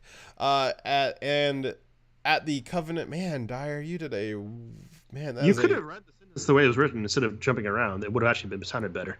No, but the words that you wrote are the wrong words. Like the words, they start with the right letter, but they're not the right words. That's why I'm jumping around. Okay, so the insurrectionists stormed the Tennessee Capitol, obstructing the democratic process to demand gun restrictions. You wrote demographic. Okay, there's one there. In the wake of the shooting of 6 people, including 3 children, and at the Covenant Christian school by a trans extremist. There's a word missing there. Yes. So what is it called when you use violence to achieve a political goal? I think we just covered this definition. Yeah, I think that was called terrorism. Oh, it's called terrorism. Yeah, it's weird. It's kind of crazy that you have, I don't know, it's almost like a real insurrection, right? You have a trans individual go murder a bunch of people for a political ideology, and then their supporters go and storm the Capitol demanding the same political change that she was demanding in her manifesto. Yeah, it's a little strange. The insurrectionists proposed that there were 7 victims, chanting 7 fingers, 7 victims, as they included the killer as being one of the victims. And that trend has continued throughout the last 2 weeks. That the media, if the killer, is a victim, then the perpetrator must be the gun, right? Like the gun. Yeah, like who? Yeah, who was the perpetrator then? Yeah, actually, they said the Republicans. They said the GOP were the ones who were at fault because of course. Their words were violence, and that forced her to take violent action in self-defense. Thus, it was the GOP saying that they don't want drag story hour for their kids. They're the ones that actually killed those kids. You know whose fault it probably was? It's probably Trump's fault. Well, you know what I can tell you about this is it definitely is disqualifying for DeSantis. It is. Everything's disqualifying for DeSantis. He is disqualified. All right. Yeah, so I know we were off last week. Hope everybody had a good Easter, but we did talk about the Covenant Christian School shooting, but the I don't know. It's been pretty disgusting the past 2 weeks, just seeing the way the media kind of transmogrified that into really it was trans people that were the most affected. Yes. Trans person shoots up Christian in school because she hates Christians. Trans people most affected. Yes. And it was, I don't know. I mean, I could mumble and ramble about how terrible and awful that is, but I think what I said is enough. But it was just really shocking to see that. You kind of know that stuff's going to happen. It's not necessarily unexpected, but it still gives me like, I've not become numb to the media doing that. It's still disgusting when they do that every time. I still have disgust for that. Yeah, and the fact they're trying to say that they're trying to blame the GOP because they're saying we want to protect our kids from being transed, and they're saying, well, you should be worried about protecting your kids from guns. No, we want to protect our kids from being trans, getting messed up in the head, becoming shooters, and going and shooting other kids. It's the same problem. It is good people with a gun that stopped the shooter. And you guys are not allowing us to protect our schools. Your policies are enabling the shooter. It's not the guns that are the problem. It is a cultural problem where people are on medication, are depressed, have had their bodies modified, and it's not helping with that depression. It's making it worse. We've had countries who were experimenting with the leaning into someone's trans identity and giving them the surgeries, and they found that it makes things worse. If you don't treat the psychological issue and you just act like they are the opposite gender, it doesn't fix the problem, but you do make dangerously unstable people. Yep. Alrighty. So we're going to talk about Trump. Yes, we're going to talk about Trump now. Trump. It's Trump. All right. So, it is my opinion that Trump is a loser and is not qualified to be president. And here is a long monologue as to why. God. But first, so let's do kind of a quick role play on the basic argument for why Trump should be elected, and then I'll go through and debunk it. So the basic Trump supporter argument kind of goes like this: Trump has to get back in office because he has to finish draining the swamp. But why didn't he do that last time? Yeah, I know he didn't do it last time, Dyer, but that's because he didn't know what he was doing. He's not a politician. Weird flex, bro. Yeah. Also he was bogged down by a bunch of Democrat investigations. So shouldn't we go with someone that won't be bogged down by investigations by that logic? Well, we'll see here, Dyer, is it's not just Trump. Like anybody that we put up there, they're going to get bogged down by investigations too. The Democrats will investigate anybody. So, that's not really a ding against Trump like you thought it was. So it's not a special aspect of Trump that he's being investigated, which means if we are just left with that, he didn't drain the swamp last time. That's what we're left with, right? Yeah. Well, I mean, yeah, the swamp that he didn't drain, which allowed them to investigate him and disrupt him more. I mean, you might be right about that, but this time's going to be different, Dyer. This time's going to be different. Okay, but how? I mean, I'm open-minded. Tell me how. Well, it's because Trump won't let them bog him down with investigations this time.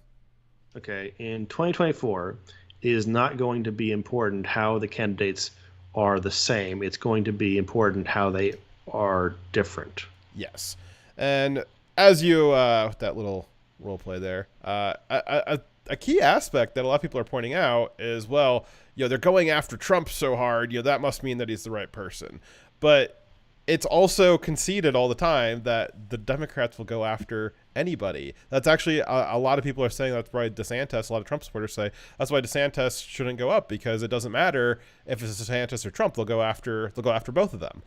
That's a point made by a lot of Trump supporters. So it's not special that Trump is being gone after. That's not a special aspect of him. So with that in mind, a lot of Trump's key selling points, they're not really distinguishing features. It's not really a distinguishing feature that Trump is a target of the left. It's not really a distinguishing feature of Trump that he would like to drain the swamp. In fact, that's what a lot of similarities are with a lot of the other candidates or potential candidates. And DeSantis has been draining the swamp in his state. He has been.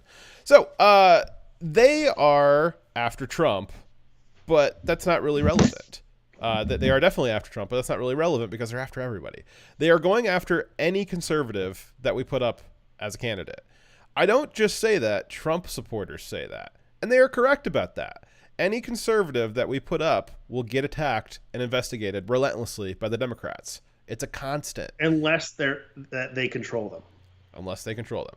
Yeah, so, well, that's why I said conservative, not necessarily a Republican, because we have a lot of rhinos out there. So because the Democrats going hard after anybody who's really conservative, that's a constant. That means that it's really irrelevant when we're trying to select between Republican candidates. That's not a relevant criteria to look at. Let me say that again. The fact that the Democrats are going after Trump is irrelevant because they will go after any conservative that we put up as a candidate. So the narrative that they are really going after you, Trump is just in the way, that whole narrative is over. Stop talking about it. It's not relevant. It's definitely true. They are after you, but the deciding factor between Trump and the deciding factor isn't between Trump and any other candidate. It's just anybody that we put up there, they will go after them. So this whole idea that Trump's just in the way, it's irrelevant. Also, I think that there's a lot of people in DC jails right now, and maybe one in an Austin jail, that they don't necessarily feel like Trump was in the way when they were gone after. So I appreciate the good things that Trump did. I criticize him for the things that I felt he did that were not good. But one thing that is very important to note is that he could have pardoned all those people, and he didn't. And when Mueller, they were demanding a outside prosecutor, a special prosecutor, to hamper his ability to be president at the very beginning of his presidency, based off of nothing. What Trump could have done was say, no, go fuck yourself. Also, FBI, you're to declassify all of the information about the Trump-Russia dossier right now for everyone to see. And then it would obviously have resulted in the diffusal of this fake evidence that they were claiming existed, because it would have been revealed right away as being bunk. And then he could have continued to just be the president. Another narrative that is dead is the idea that whoever the Dems hate the most is definitely the right choice for us. It's not relevant when we're trying to pick a candidate. The Democrats will hate anyone that we nominate. Trump is not special or unique in that, so it can't be your deciding factor when picking Trump over somebody else. Good question from Trump, brother. What if DeSantis doesn't run? First off, I think he is going to run. This whole thing, by the way, this is not a pro DeSantis piece. This is an anti-Trump piece, from me personally. Right. So I would personally, I would still vote for Trump if there's not a better candidate. I will as well. And I think that's the most reasonable, rational thing. We have legitimate gripes with Trump that if he is president, we will support him in making better choices next time around. We can do better, and we deserve better. Yes. So he can either take this criticism as encouragement to do better, or if there's a better candidate than him, we will vote for that better candidate. I personally would vote for DeSantis, but I don't have a third option in mind. Do you? No. What's one of those like no-name dorks that just like announced? There's been like 5 announcements in the last like 2 or 3 weeks, I think, and they're all none of them have track records that are really worth or really able to evaluate. So a non-entity that could be in the pockets of the Democrats is not better than Trump, in my opinion. Yes. All right. So we know that Trump is not special in being, quote, gone after by the Dems.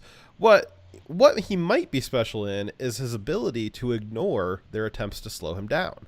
The primary argument in support of Trump for 2024 is that he won't hold back this time. He will fire everyone in his way. He will ignore every Democratic investigation into him, and he will just charge forward like a bull in a china shop. But will he? Will he do all of that? All of Trump's supporters sure seem to think so. And we know that they think Trump will do those things because they expected Trump to do those things a few weeks ago when the New York indictment was still looming.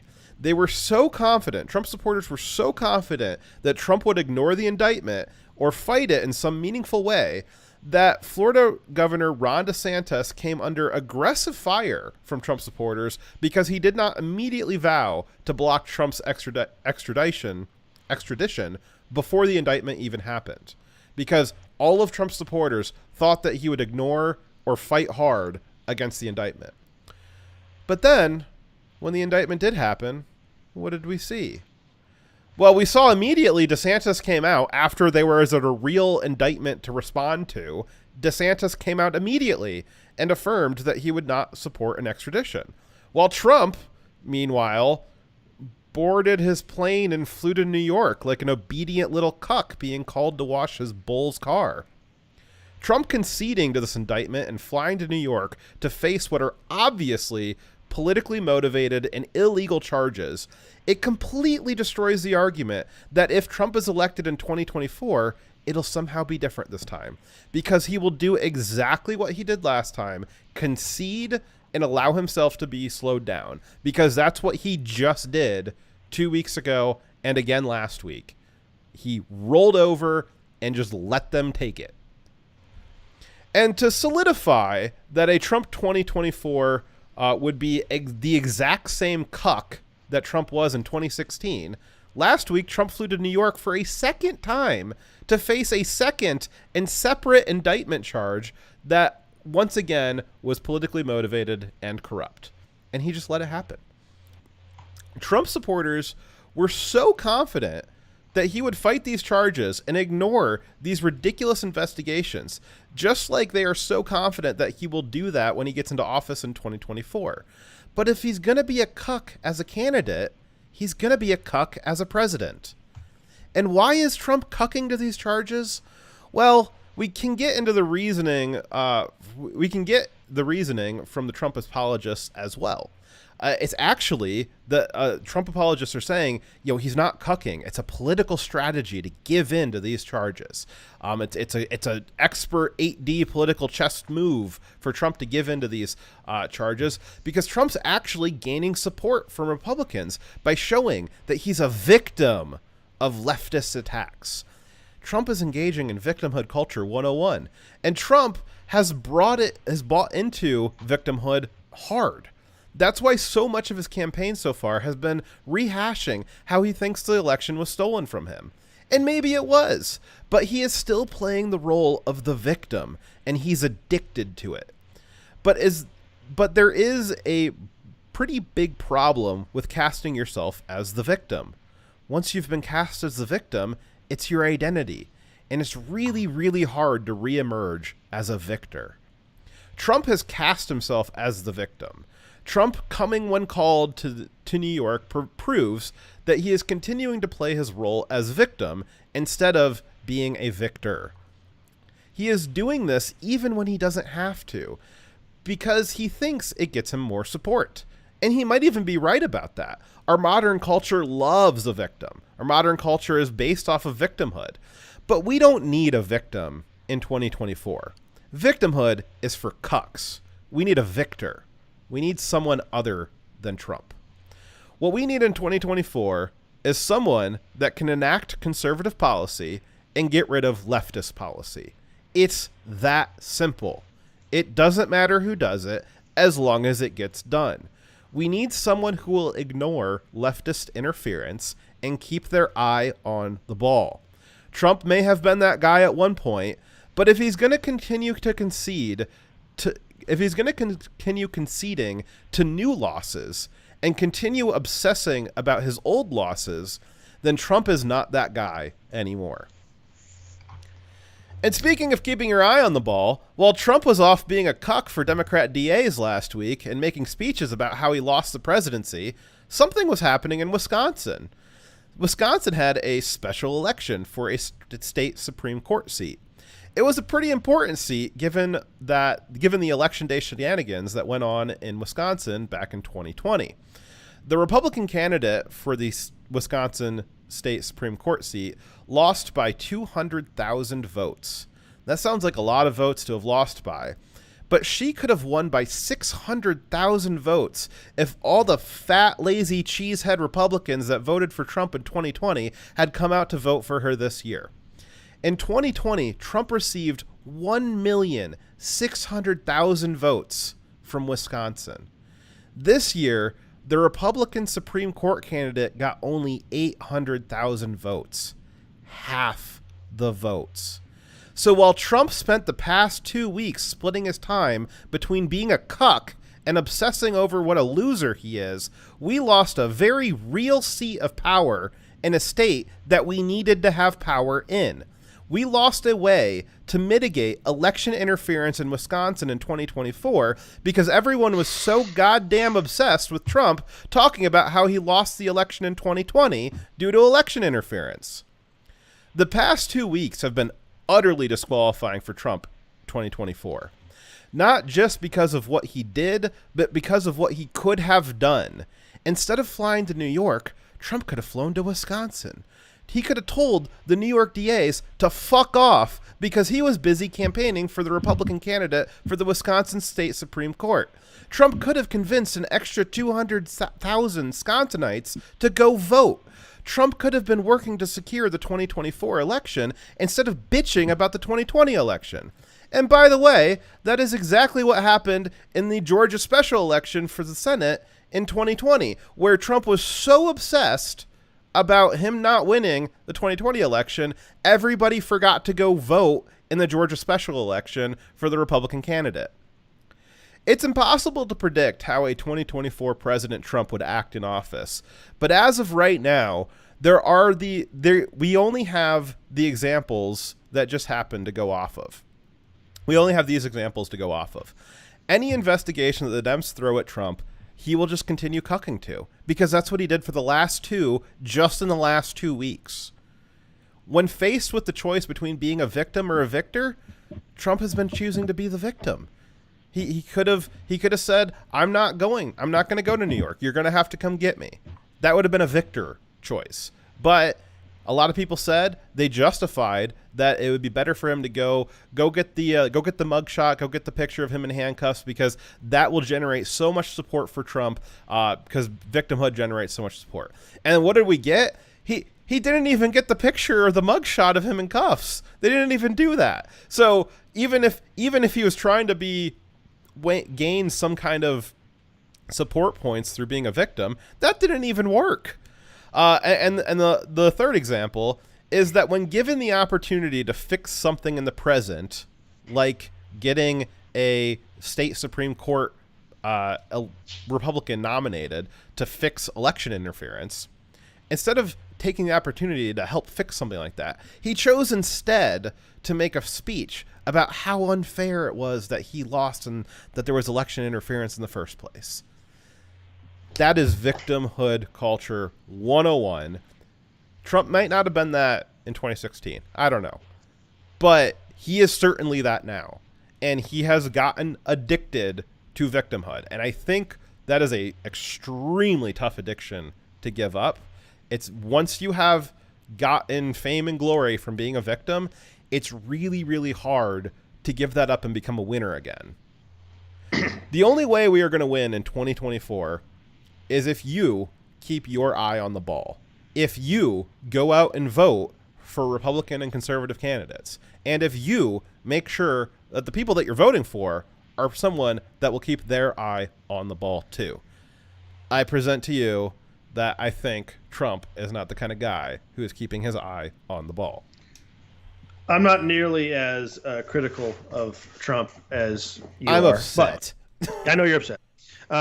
And I don't think that, like, if he was our president, I know he'll do good things. I know he will only do good things if he has good advisors who are pushing to do those right things, because that's generally what happened. What the good things that happened in the last presidency for Trump is when he had advisors telling him what to do. He is not as wise on his own to do things like I think DeSantis is. Now, I appreciate all the good things he does. I think that if he was our only candidate, we're going to vote for him, and he's going to be better than the Democrat by a lot. He'll be better than any establishment Republican by a lot.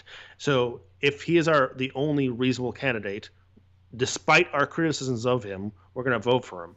But I don't buy the until it's cemented in stone. I'm not going to buy that he's our only option. Yes. And I am going to call for the best, shiniest, perfect option until our options are set, and then we'll base our decision off of what is available, right? And then even then, we're going to criticize Trump because we want him to do better.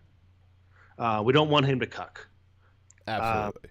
So you can't have the. I know it's really sometimes it's really upsetting to hear someone criticize your team's candidate, right? Because it's very easy to fall into tribalism where our guy's always right. He's the only answer. No one else is the answer. It's very easy to fall into that. But you need to criticize and still support your side, right? By criticizing your side, quote unquote, you are helping to refine and make them better, right? We're not okay when Trump does something wrong. And he needs to know that, so he does the right thing.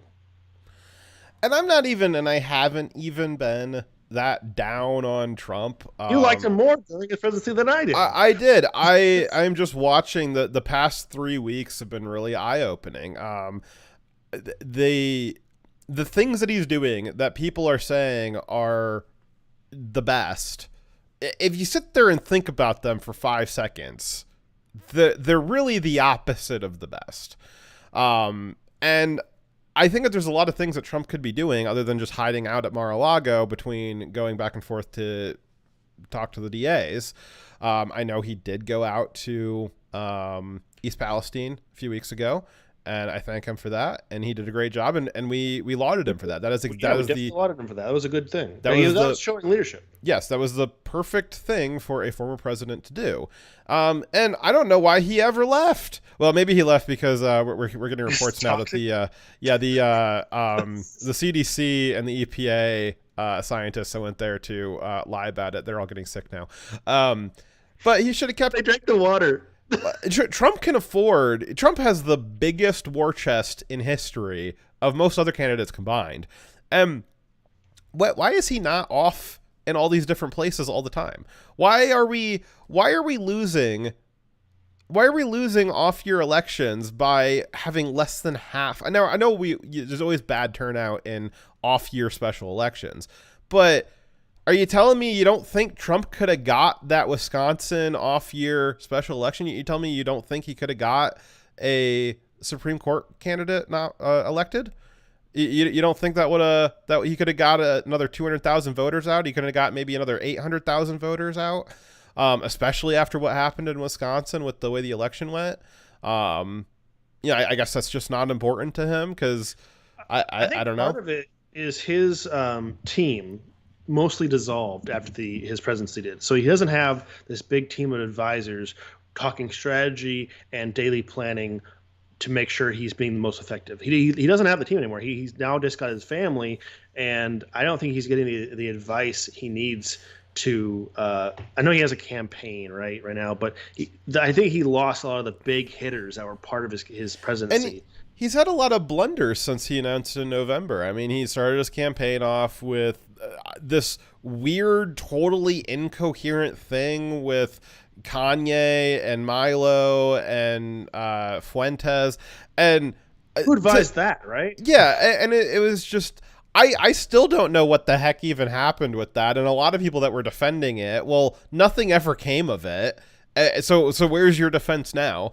You had these very bizarre, extremely negative attacks that Trump and his allies, even his elected allies, are now lobbying at DeSantis. Meanwhile, what did DeSantis do last week? Well, he signed a heartbeat bill. He didn't cuck out and say, well, 15, 18 weeks. He said, no, if there's a heartbeat, which can happen as quick as 15 days, he said, no, we're done. That's it. No abortions. We're cutting it off as close to the line as we can get, because prior to a heartbeat, it's almost barely detectable with any other scientific mechanisms. The point of conception, I'm sure a lot of people would say that's the line, but it's not scientifically detectable quite yet. But the heartbeat is a good line. That's what a lot of people have been calling for, and DeSantis is out there doing it. He's not talking about doing it. He's not yelling at Trump for not doing it. He's not making stuff up. He's not letting the left just run wild over him and bog him down with a bunch of legal issues. He's just out there doing it, not talking about it. He's doing it. So, responding to Trump for it, I think he's got a point. Do you know anyone else who was talking about that Wisconsin election before the election happened? Did you hear anyone talk about it? So my response to that, Triumvirate, because you're correct. So Dyer and I also did not talk about that. But Dyer, I am equally upset that the Daily Wire, that Crowder, that the Breitbart, and a bunch of other conservative outlets, I'm really upset that they were not harping on it. I'm upset that Tucker wasn't talking about that for 50 minutes, 5 days a week for the 3 months leading up to all that. the time wasted on the Trump. I'll just, let me continue responding to that. So I was not aware of that election until we lost it either. However, the difference for Dyer and I is that we do this show for like 4 hours a week, and we don't have infinite resources. I am upset at the people who have means and money and newsrooms with 50 full-time staff that could be looking into this stuff. And once you have the ability to, when you have those newsrooms and you're able to, professionally full-time kind of detect all the possible narratives that are out there in the ether, and then you make a decision to prioritize what Trump was doing for the last 3 weeks instead of prioritizing the Wisconsin election, that really irks me. If Dyer and I had a newsroom of people and we had the reach that some of these people did, we absolutely would have been high priority. That is the story.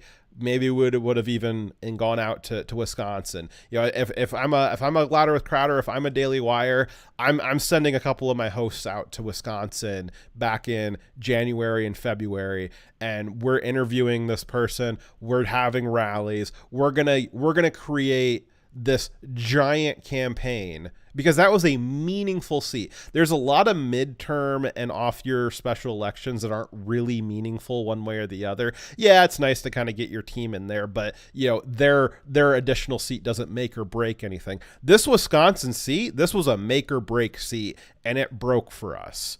That was a missed opportunity. We have this conservative commentary has figured out how to get the reach that we used to have over radio. We kind of stumbled a little bit as the internet era came back out, but a lot of these modern commentators like Daily Wire and Crowder would be the forefront of it.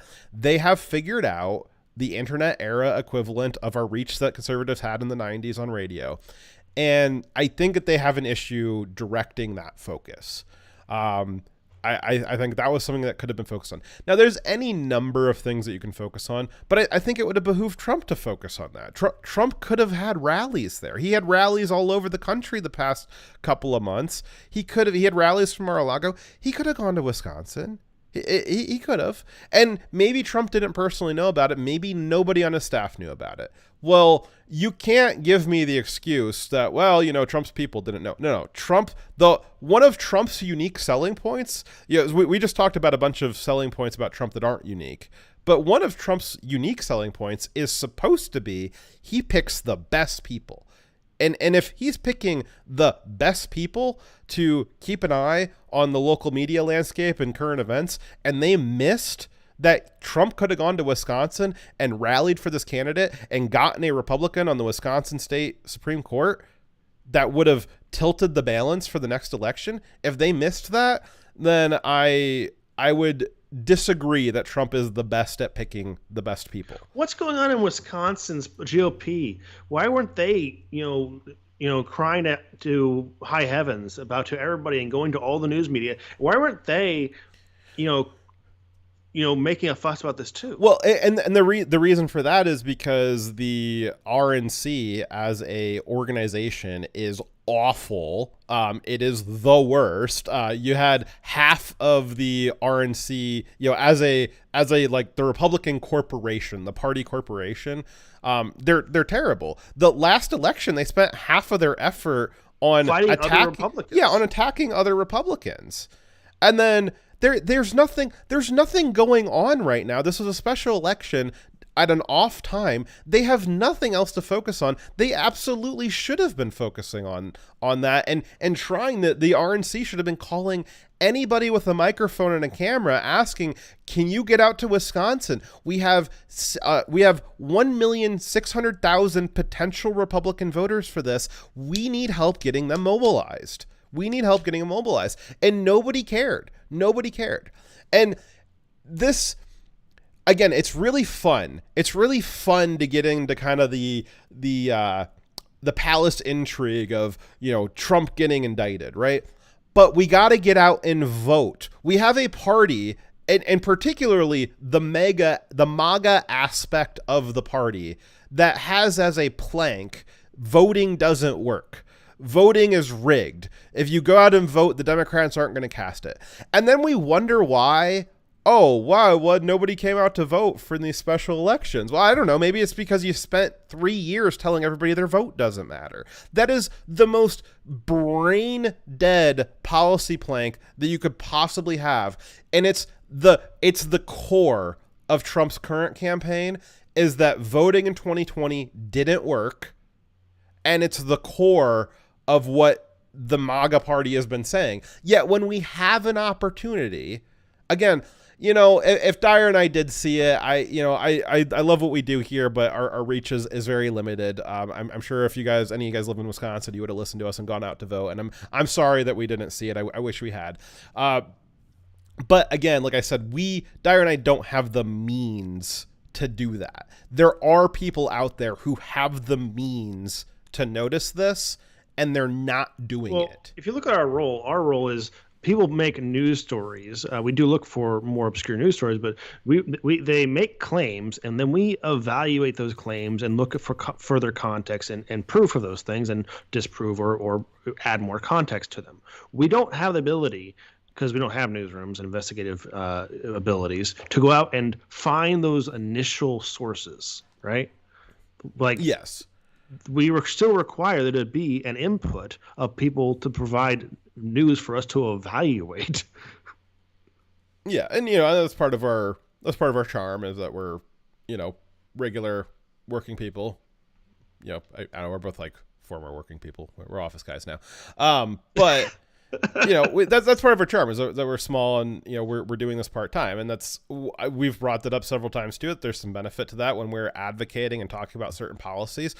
You might need to be wondering to yourself, when Crowder's advocating for a certain fiscal policy, you might be thinking in the back of your head, well, yeah, but Crowder just got a $150 million deal from Rumble, so I don't necessarily know if that's is that a genuine opinion or is that a self-serving opinion. When Dyer and I are advocating for certain economic policies, we're in middle class income brackets. We are right there with you.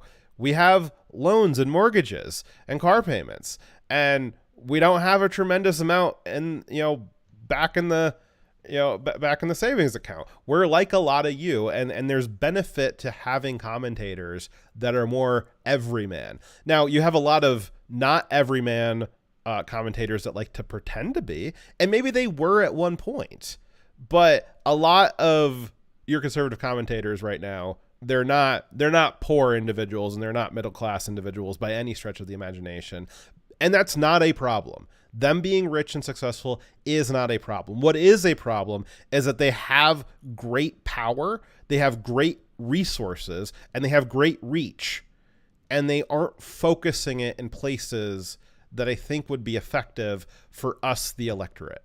I think that they would be better focused on getting people out to vote. It really is that simple. Getting out to vote is just that simple, and it's so boring nobody wants to talk about it, and that's the problem. It's so much more interesting and fun to talk about Trump stopping porn stars in the 2006 and the fallout from that. We very much would like there to be less stories about Trump and more about things he's done for the people. Not that he hasn't done anything, but we want more stories about what he's doing to draw attention to causes that we care about. And the GOP, the organization sucks, and needs to be so much better. We're still going to vote for GOP candidates because we're not going to vote for the Democrats.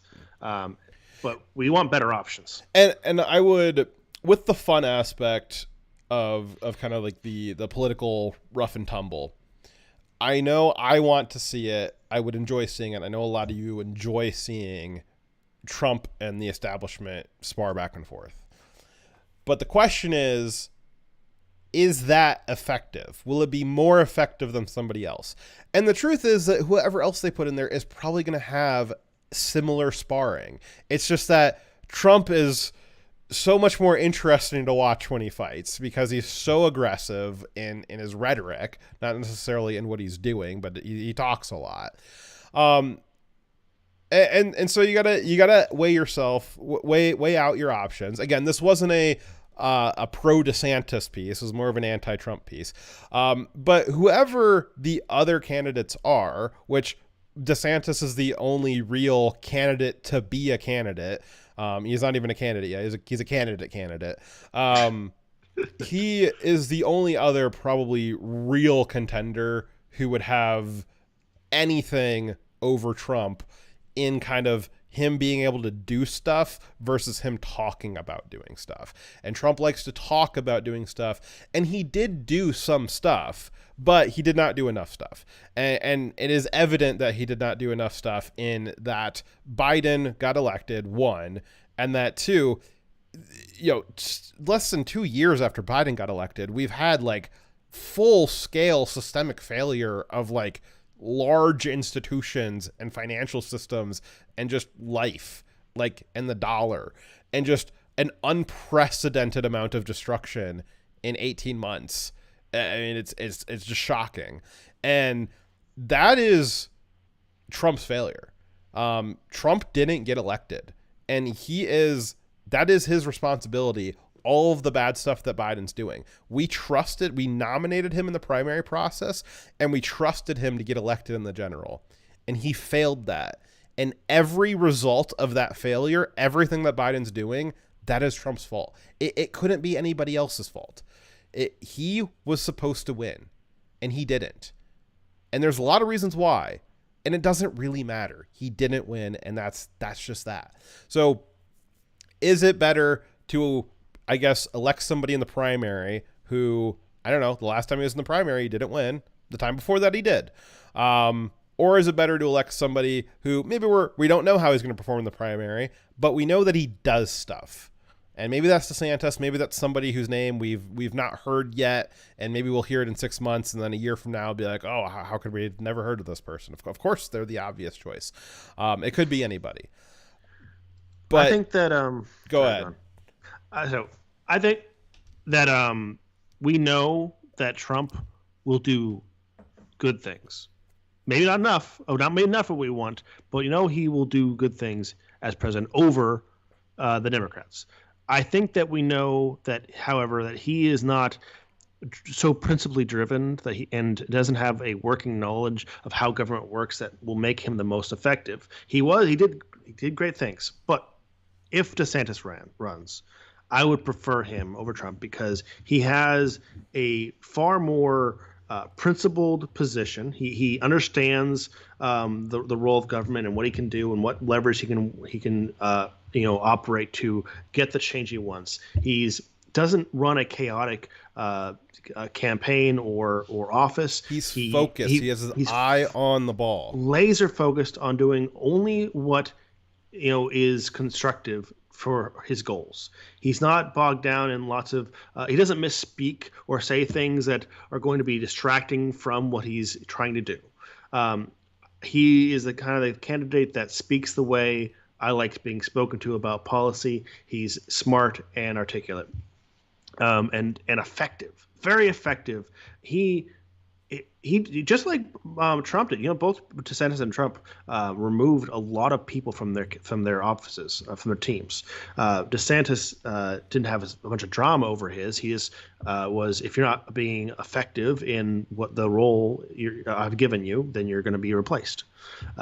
But every time Trump removed someone, it was a huge blow up where we'd have that person. And Trump let it get to him. Trump let it get to him, and he stopped removing people. And so we ended up with Milley, he had like 5 or 6 months under Trump after it was revealed that he had released information to the Chinese military generals, and nothing happened. Yeah. You had Fauci, who, I think that speaks for itself. But you had, right off the bat, you had Comey and everybody at the FBI going after these, at the time, obviously made up narratives, and post facto, proven made up narratives. And Trump just let it happen. DeSantis hasn't, I don't know that he's been tested like that. And I could be totally off base about DeSantis. Maybe he's even worse than Trump if this sort of stuff happens to him. But we do know what Trump, we've got examples of what Trump does, and we've got examples of what DeSantis does. And I think the reason why I'm so aggressive right now is because I think the last 3 weeks really showed that Trump has not had a significant change in how he's going to react to these crazy, endless indictments from the Democrats that are, again, they're obviously wrong, they're obviously corrupt and politically motivated, and they shouldn't be happening. But the problem is they're gonna happen. They're gonna happen. And we were told the argument for Trump 2024 is he's not gonna fall into the trap this time. He's gonna ignore these indictments, these endless stream of indictments. He's going to ignore it, and he's just going to charge forward with his eye on the ball. And as soon as we get a little taste test of what he's going to do, it's immediately back to the same thing, maybe even worse. He completely lost focus on all policy. He's all talking about how the campaign was stolen, and the Stormy and Horseface, and I'm upset at DeSantis for some reason because I had sex with a porn star in 2006, and he goes right back into being completely enveloped in it. And worse than him getting completely enveloped in it, everybody in conservative media and all of his supporters all got consumed by it too, and we missed a really important thing in Wisconsin. We missed a really important thing there. And there's probably other important things that we missed there too. So one of the biggest, just to reiterate it, the biggest difference between DeSantis and Trump is he doesn't waste time defending him. DeSantis doesn't waste time defending every little criticism that comes at him. People are lying about him and criticizing him constantly. He doesn't spend all his time defending himself. He just moves on to the next policy. He removes people from his team and from positions of power wherever he has the purview to do so. The moment that they are showing that they are doing things that are bad for Florida, he removed that DA. He was quick on pursuing action against Disneyland, taking away their ability to govern themselves because of what they were doing. He's taking big actions that were more brave than what Trump was willing to do. Trump was not willing to remove a lot of people who were in positions of power that were obviously corrupt and obviously working against him. And he should have been more confident to remove them. He might be more confident now. Maybe he takes a page out of DeSantis' book and is more brave to remove people from positions that are when they're not sharing the same vision as he has. But then Trump has this thing where he likes to talk about himself a lot. And though he's very entertaining and people love listening to him, he spends a lot of time not talking about the important issues right now and more talking about himself, where I think he doesn't need to bring up at every single rally the Stormy Daniels shit. That can be taken care of in the courtroom. He could have been bringing up at every single rally to go out and vote if you're in Wisconsin. Yeah, I would have preferred him go out and do a rally about that and let his lawyers argue about the lack of merits in the case against him. Because no one cares about that. None of the people listening to his rally care about Stormy Daniels. They probably, if anything, are like, think it's cool that he fucked a porn star. And I also too, everybody's kind of forgetting that at one point we did all agree Trump was Batman. He wasn't the president that we all deserved. We deserved much better, but he was the president we needed at the time. And so I submit to you again that we deserve better Whether or not we can find better probably remains to be seen. And like you said, DeSantis is not running. Yeah, DeSantis isn't running right now. Again, that's why I didn't make this like a DeSantis piece. I know chat's talking about DeSantis a lot, and we were talking a little bit about DeSantis too. And I think it's pretty clear where I'm and Dyer are going to end up landing on that if DeSantis does decide to enter the race. But this was about Trump. And regardless of if there isn't any other examples of people who have the exact same indictments against them that Trump does or whatever, I think it's self-evident that we deserve better. Trump could be better. Yes. And he has a whole, 18 months to get better. Yeah. And so I would like to see that, and I would like to see better from Trump supporters in, I guess, just giving him a lot of passes on things that I don't think that we would give passes on in other contexts. As of now, he is the only reasonable candidate, and we will vote for him unless another candidate that is more reasonable. Yeah, if I get a call for the currently declared candidates, then I'm gonna say Trump. That's where I'm at right now. But that's not to say that we can't strive for a little more. Exactly. Alrighty. Our next story, which I believe Dyer. I think you've had a good show, and I think this is where you're headed off at, right? Where are we in the notes? We're at the very last story. I accidentally scrolled. To where? Up. So I'm going back down. Okay, so that's it. Oh, there's Ukraine documents. Yeah. So, do you want to just stay silent, or do you want to log off? You know what? I'll give an explanation why I'm logging off. How about that? Okay. Okay. So I have a security clearance, and I cannot give any opinions about the individuals involved and what they did with the documents or the content of these documents. Before these were released, giving you guys my opinions on these things was not addressing classified information. But now information has been released that if I give my opinion on it, I cannot legally comment on these documents, or it would result in me getting in a lot of legal trouble. So Fox can give his opinion, for which I have given no input, and he will give you his opinions on this story. Yep. And sorry to see you go. Direwolf out. Yeah, I can just mute you though if you wanna hang out. Oh, I'm gonna definitely stay on the call. I'm just not gonna talk. Okay, I'll mute your audio. I don't even know if I can figure that out. I just muted myself. Okay. Alrighty.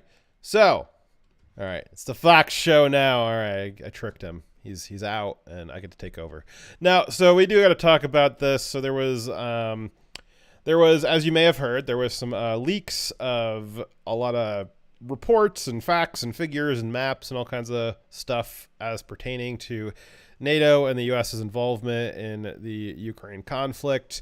As was mentioned, that is all classified information. It is still classified. I myself as a civilian and you as civilians and the media are, in their capacity as civilians, are allowed to view that material once it has been leaked to the media, though it is not legal for you to attempt to find that yourself.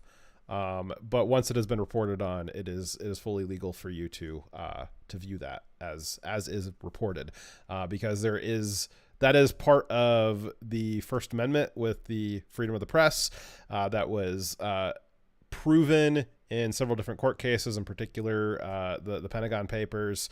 So I'm allowed to look at this, but as Dyer said, he can't talk about this, and that's fine. So we'll handle it on our own here. So the Pentagon has begun probing releases of alleged secret U.S. NATO plans to arm Ukraine. This article comes to us from the Daily Wire. So the Pentagon is investigating how alleged secret U.S. and NATO plans for building up Ukraine's military ahead of a planned offensive against Russia has been leaked online. Versions of documents dating back to March 1st on assessments of Ukraine's military strength and what Ukraine is expected to need before the offensive have surfaced on Twitter and Telegram, a message app with wide reach in Russia. The documents do not include battle plans or a date for when the push against Russia is expected to begin, but they contain a wealth of other information that has not been made public, according to the New York Times. Quote, "We are aware of the reports of social media posts and the department is reviewing the matter," said Pentagon Deputy Press Secretary Sabrina Tsai. Since the war between Russia and Ukraine broke out last year, intelligence sharing between the United States and Ukraine has increased substantially. The documents that have appeared online, if authentic, represent a serious intelligence breach that could harm that intelligence sharing relationship. I'm guessing that the intelligence relationship that we have between us and the Ukraine is pretty unidirectional. Other than lucrative Gazprom or Burisma contracts for the Biden family, I'm not sure that Ukraine has a lot of valuable intelligence to give us, but I could be wrong on that. Let's see here. So some of the documents appear to have been altered.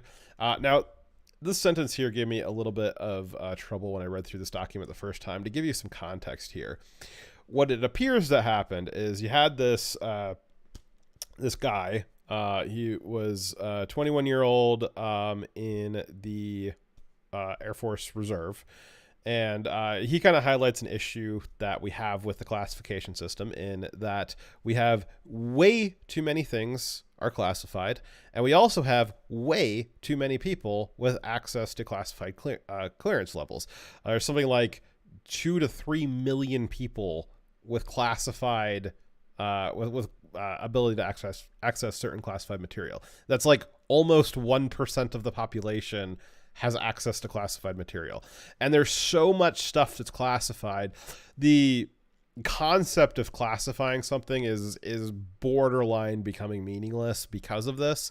And, you know, this kind of highlights the problem that we have is you have so many people. You know, this guy was like, you know, he was 21 years old. So, you know, at most he's been in the reserve for 3 years at most. And he is just doing like IT support for the office. And, you know, that's certainly a value, but does that necessitate having a security clearance where he's able to access the kinds of documents that would show him these high level facts and figures for the only significant military engagement that NATO, probably the most important war, regardless of NATO's, status or usefulness, it's still like the most important military union in world history. It is the unification of the West and our ability to execute that will abroad. That is NATO. That's the most idealized form of NATO. Now, the reality of NATO is a little, less good. But why does some low-level tech who's been in the military for 3 years, why does he have access to these documents? That's ridiculous. So what happened is after he released some of these documents, he didn't release them to the media. He released them to some of his friends in a Discord server because they were playing a war game and he wanted to kind of prove his chops. And so he said, I've got some of these things. And so he released them in my opinion, and I think probably legally, he released them illegally. There are certain legal protections for whistleblowers, but those protections don't pertain to people who are using classified material for personal gain. Even if that personal gain is just kind of social capital, where your friends think you're cool because you gave them a classified document, that's still some kind of personal gain. It doesn't appear that this was done to, I guess, warn the American public that their rights are being violated or something. This was kind of done just to look cool amongst your friends, to become popular on a Discord server, which is, it's a little bit gross. I'm not super worried about how these got out, though. I did want to mention, it's important to mention where they came from.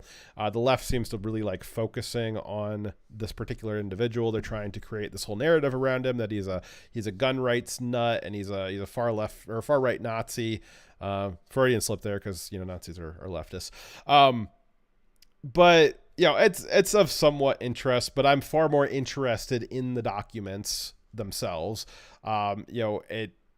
they weren't really released in the same manner that other classified documents have been released or whistleblown on in previous years, but it's not as important as what's in the documents. So once the documents were released, it appears that Russia found them and then re-released them edited. They photoshopped in stats that seemed more favorable to Russia in a propagandistic sense.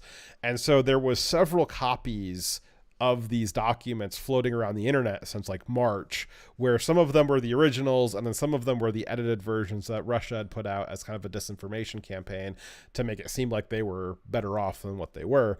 And then all of these different versions of the documents seem to not necessarily agree with figures that were publicly available, or are showing figures that were never made publicly available and are genuinely new information. So with that in mind, I'll continue reading this, and hopefully this sentence will make a little bit more sense to you now than it did when I first read it. So some of the documents appear altered to show the number of Ukrainian casualties as much higher and Russian casualties much lower than, again, what they probably were originally shown, according to the Times. The documents also include some information that has never been made public before, such as the Ukrainian military's burn rate of HIMARS munitions supplied to the Ukraine by the U.S. military. HIMARS are rockets, so there was a high something mobility auto rocket somethings. So if you see like those pictures of like the big pickup trucks that have like the big rectangle on the back of them and they're shooting off like hundreds of rockets in a second, like that's what these HIMARS are. And so that has been one of the kind of bread and butter weapons that the Ukrainians have been using to attack the Russians, attack their the mobile infrastructure like tanks and trucks and stuff like that, their munitions depots, some of their FOBs, their forward operating bases, that sort of stuff. And I'm thinking these HIMARS are probably pretty nasty beasts coming at you. And so they're probably pretty valuable for the Ukrainians. But what we don't know is how fast they were going through them. I'm guessing that they're going through them pretty fast. And, since we don't have any context for how fast they should be using them, I guess this is the interesting information. It's not necessarily damning. I know a lot of people have been talking about these papers this week, saying that these are totally damning for the establishment. This proves that, Russia is going to take over Ukraine in a couple of weeks, and Ukraine's doing way worse than we thought. And I think that they do kind of show that, but I think that the revelation value of them is pretty minimal. I think it's confirming some things that a lot of people suspected and were guessing previously. So I'm not super surprised about them. As somebody, though, who's not in the military, I'm lacking the ability to really analyze the firsthand documents myself. They're not really meaningful unless you have the kind of training and understanding to decrypt them, basically. So I'm heavily relying on what the media's their analysis of it is, and I'm sure a lot of you are too, but it doesn't seem to be any particularly crazy revelations. It would have been crazy if we found out maybe like the ghost of Kiev was real or something like that. That would have been pretty wild, but a lot of the revelations in these papers seem to be about what we thought. Ukraine's not doing super well. It's really expensive for the U.S. And Russia, they're not the best military, but they're not the worst military either. That's basically what the papers say. Let's see here. So the documents have been viewed widely and shared by Russian military bloggers and analysts. Mikhailo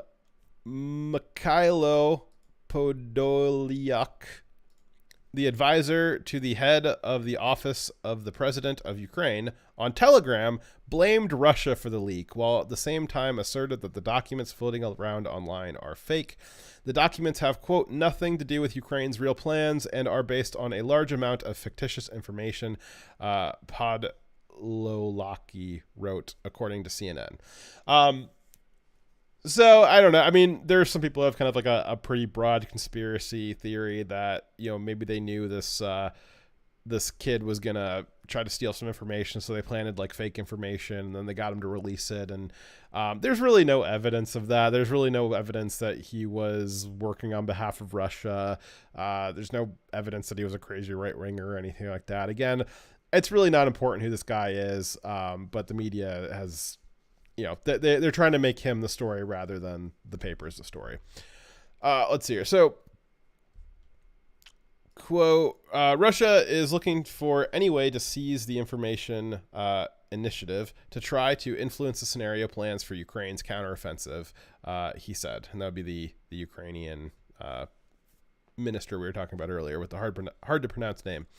To raise doubts, compromise previous ideas, and frighten with their awareness. But these are just standard elements of the Russian intelligence's operational game and nothing more. It has nothing to do with Ukraine's real plans. Yes, Ukraine's real plan is to do nothing and spend our money.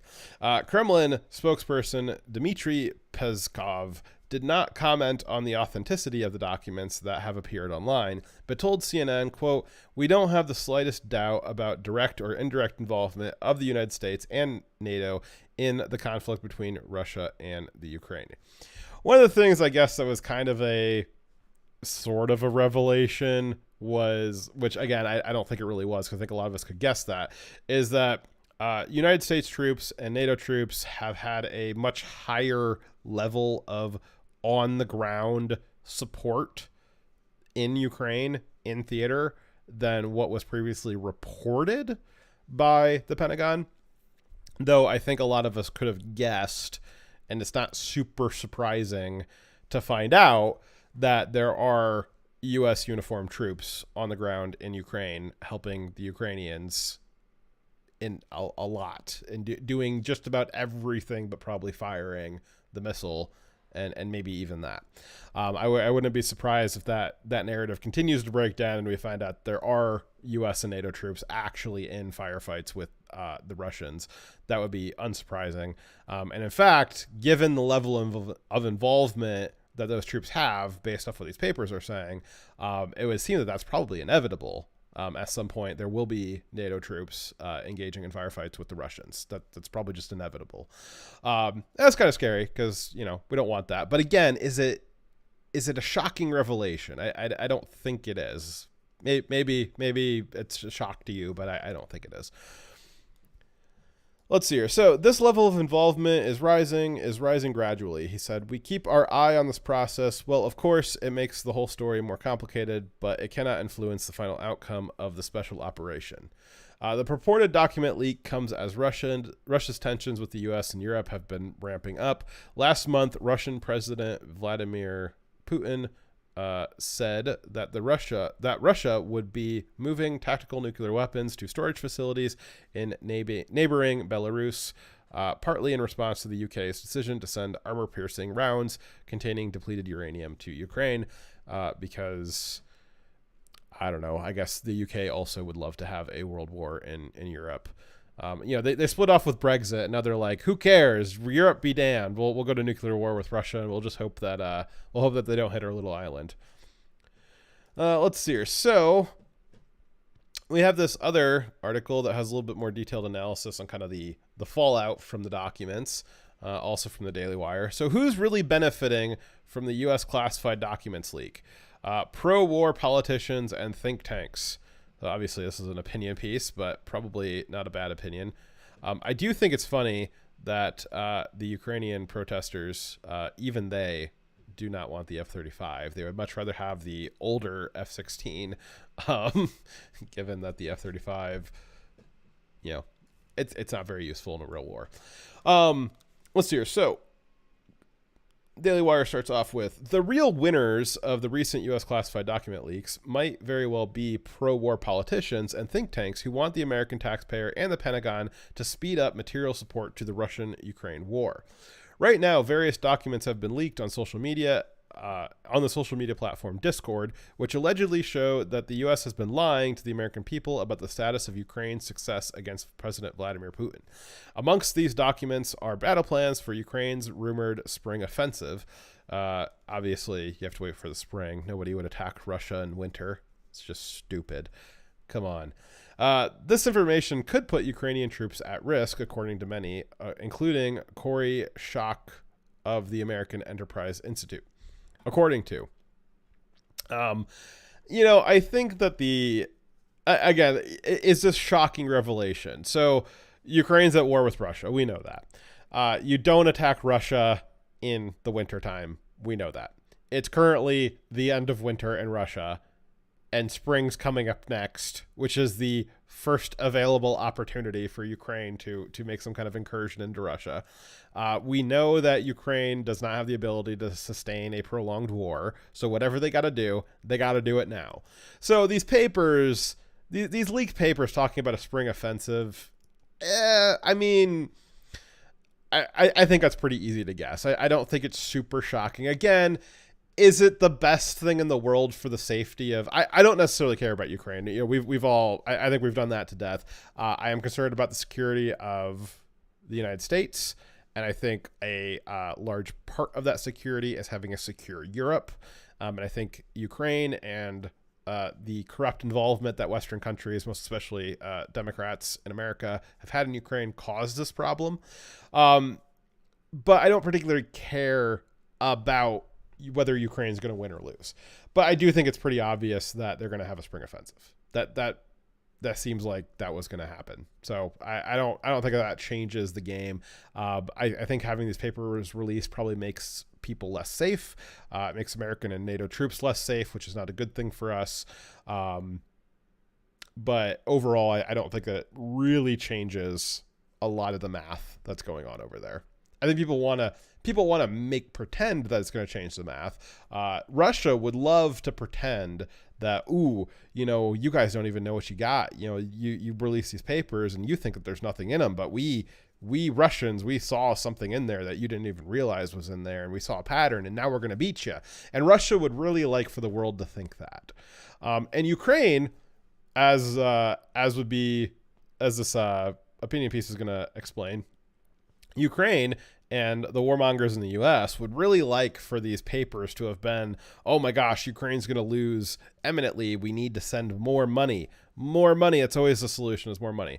And so there's a lot of benefit to people making a bigger deal about these papers than what is really, warranted. And so I guess just keep that in mind as a story develops over the next few weeks and months. Shake says that because of the breach and the potential danger caused by it, the U.S. should also supply Ukraine with additional military aid to overcome any potential danger. Oh, man.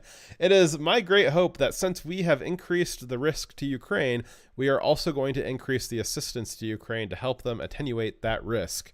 Yes, it is. That's the perfect solution to this. Is we leak out secrets about our own movements, and then we have to then provide more movements and more support. Perfect. Shake, who is a senior fellow and director at the Foreign and Defense Policy Studies at AEI, told Bloomberg. Shake also added that the fact that some documents might have been doctored by Russia suggests that the Kremlin has had these leaks for a while. The DC think tank director is not alone in hoping that America will up the ante in terms of support for Ukraine. Because, of course, when you make a mistake, you should always double down on it. Ben Barry, senior fellow for land warfare at the International Institute for Strategic Studies in London, expressed a similar sentiment to the Associated Press. Publicizing an apparent storage of an anti-aircraft missile may give comfort to Russia, Barry claimed, but if it energizes Ukraine's partners to accelerate delivery of missiles and other air defense capabilities, Kiev will be grateful.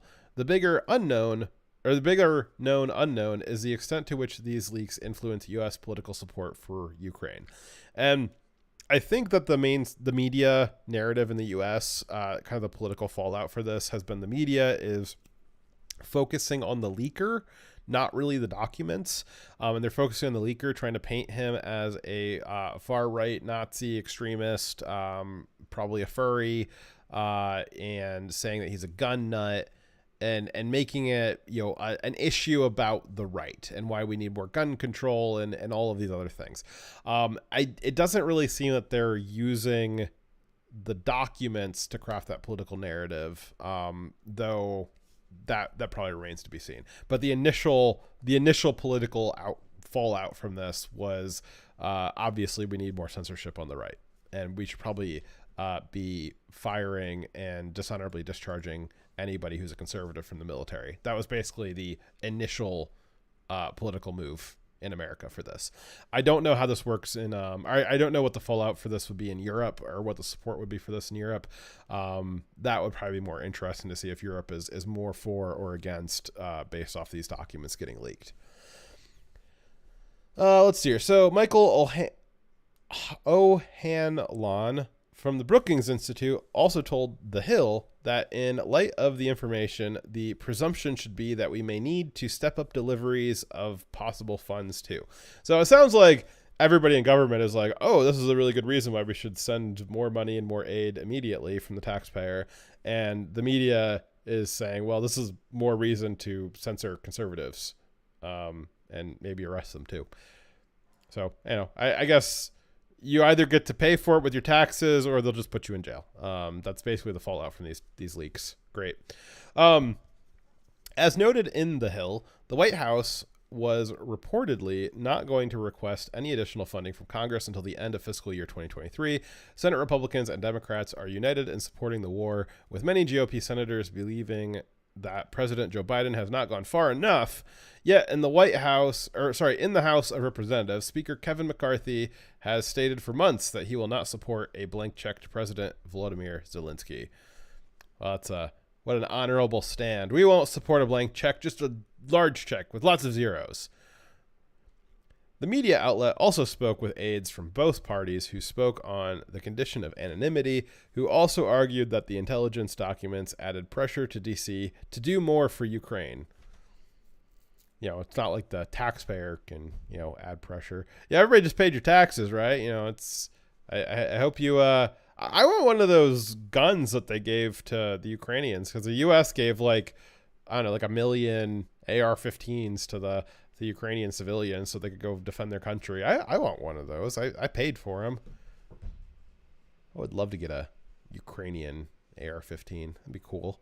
All right. The Pentagon leak is sparking concerns on Capitol Hill that the Biden administration may be waiting too long to prevent Ukraine from running out of air defense weapons, which could tip the advantage on the battlefield decisively towards Russia, the Hill reported. Until now, Biden has resisted sending aircraft and weapons such as F-16s and intercontinental ballistic missiles to Ukraine. Why do they need intercontinental ballistic missiles? They're like, Ukraine is right next to Russia. It's just like they need interregional missiles.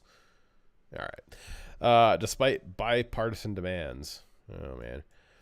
So, I guess, the other shocking but not shocking revelation from this is that our politicians have found yet another excuse to send more of your tax dollars and more of our military hardware over to another country that you can barely find on a map.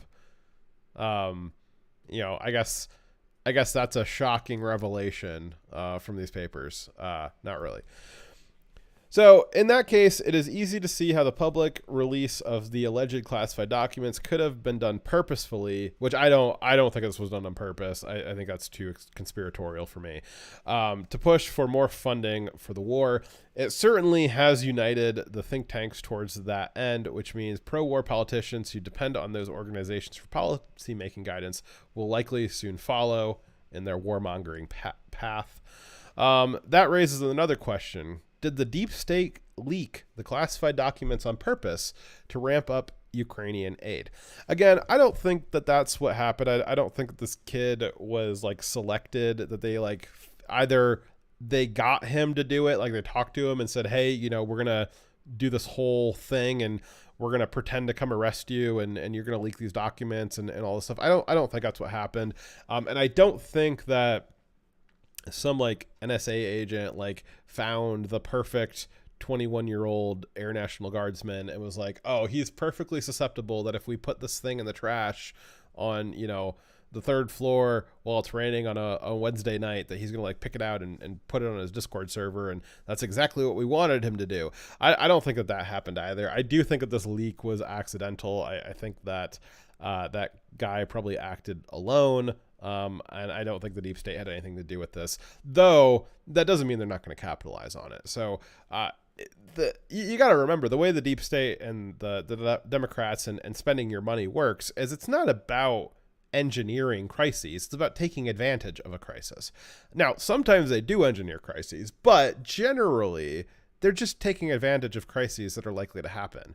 I would imagine that the military industrial complex and the deep state and all of these think tanks, they probably had some idea that at some point something would get leaked. It's in the realm of possibility, and they probably came up with a strategy for how they would address it. They probably came up with strategies to address all kinds of things that could have happened that haven't happened yet. Maybe they have a strategy already for, maybe there's some kind of Ukrainian national has a terror attack in DC, or maybe it's the other way around. Maybe there's some I don't know, some British person blows up a Ukrainian embassy in the UK.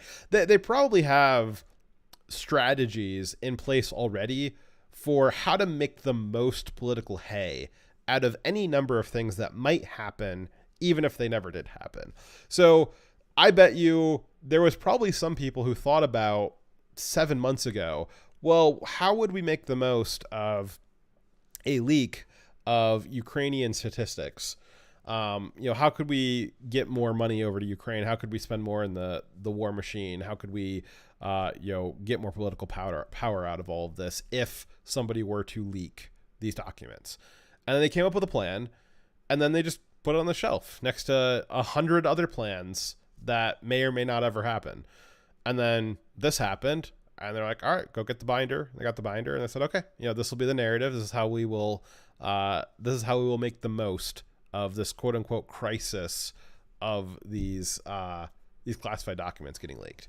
So I think it's, again, I don't think that the kid that released them, I don't think he did them for any kind of good reason. It was really more out of, it appears from what I've seen so far, it appears that he did it for selfish, narcissistic reasons. There was no good intent behind it. The documents finding their way out into the wider public was an accident on his part, not something he did intentionally. So that's not the best. But as for the documents themselves, they're interesting. I think probably the biggest effect of the documents is not going to end up being the documents themselves. It's going to be, as this opinion piece from the Daily Wire lays out, I think is pretty accurate. I think the biggest thing to come from these documents is not revelations from within them, but how people are going to react and overreact to them saying, well, we really need to give more aid. We really need to give more money. We really need to send more military equipment. We need to send more troops on the ground. Biden needs to launch a nuke at Moscow or whatever. That's going to be more of the fallout from this, not really that we found out that Ukraine's going through 7,000 rockets every 3 minutes or something like that. That's not going to be as interesting. It's not going to be as affecting, as impactful on your day-to-day life as the reaction that now we feel like we need to spend more money on all this. Alrighty, well, that was that. I hope you guys enjoyed the show. We want to bring Dyer back for the closing segment here. He can tell everybody. I don't remember. What do you say? I've heard you say it a million times. What do you say? When we ended the phone call earlier. Oh. Yeah. Oh gosh. That was. Anyways, we weren't supposed to see that. That was like the back room. That was like the stream back room. It's Dire Wolf out. But thank you guys for the great show. I really appreciate it. All right, Trees signing off. Have a good week, guys. Stay safe out there, and don't talk to the cops if you're involved in any self-defense. Yeah, please, for the love of God, don't talk to the cops.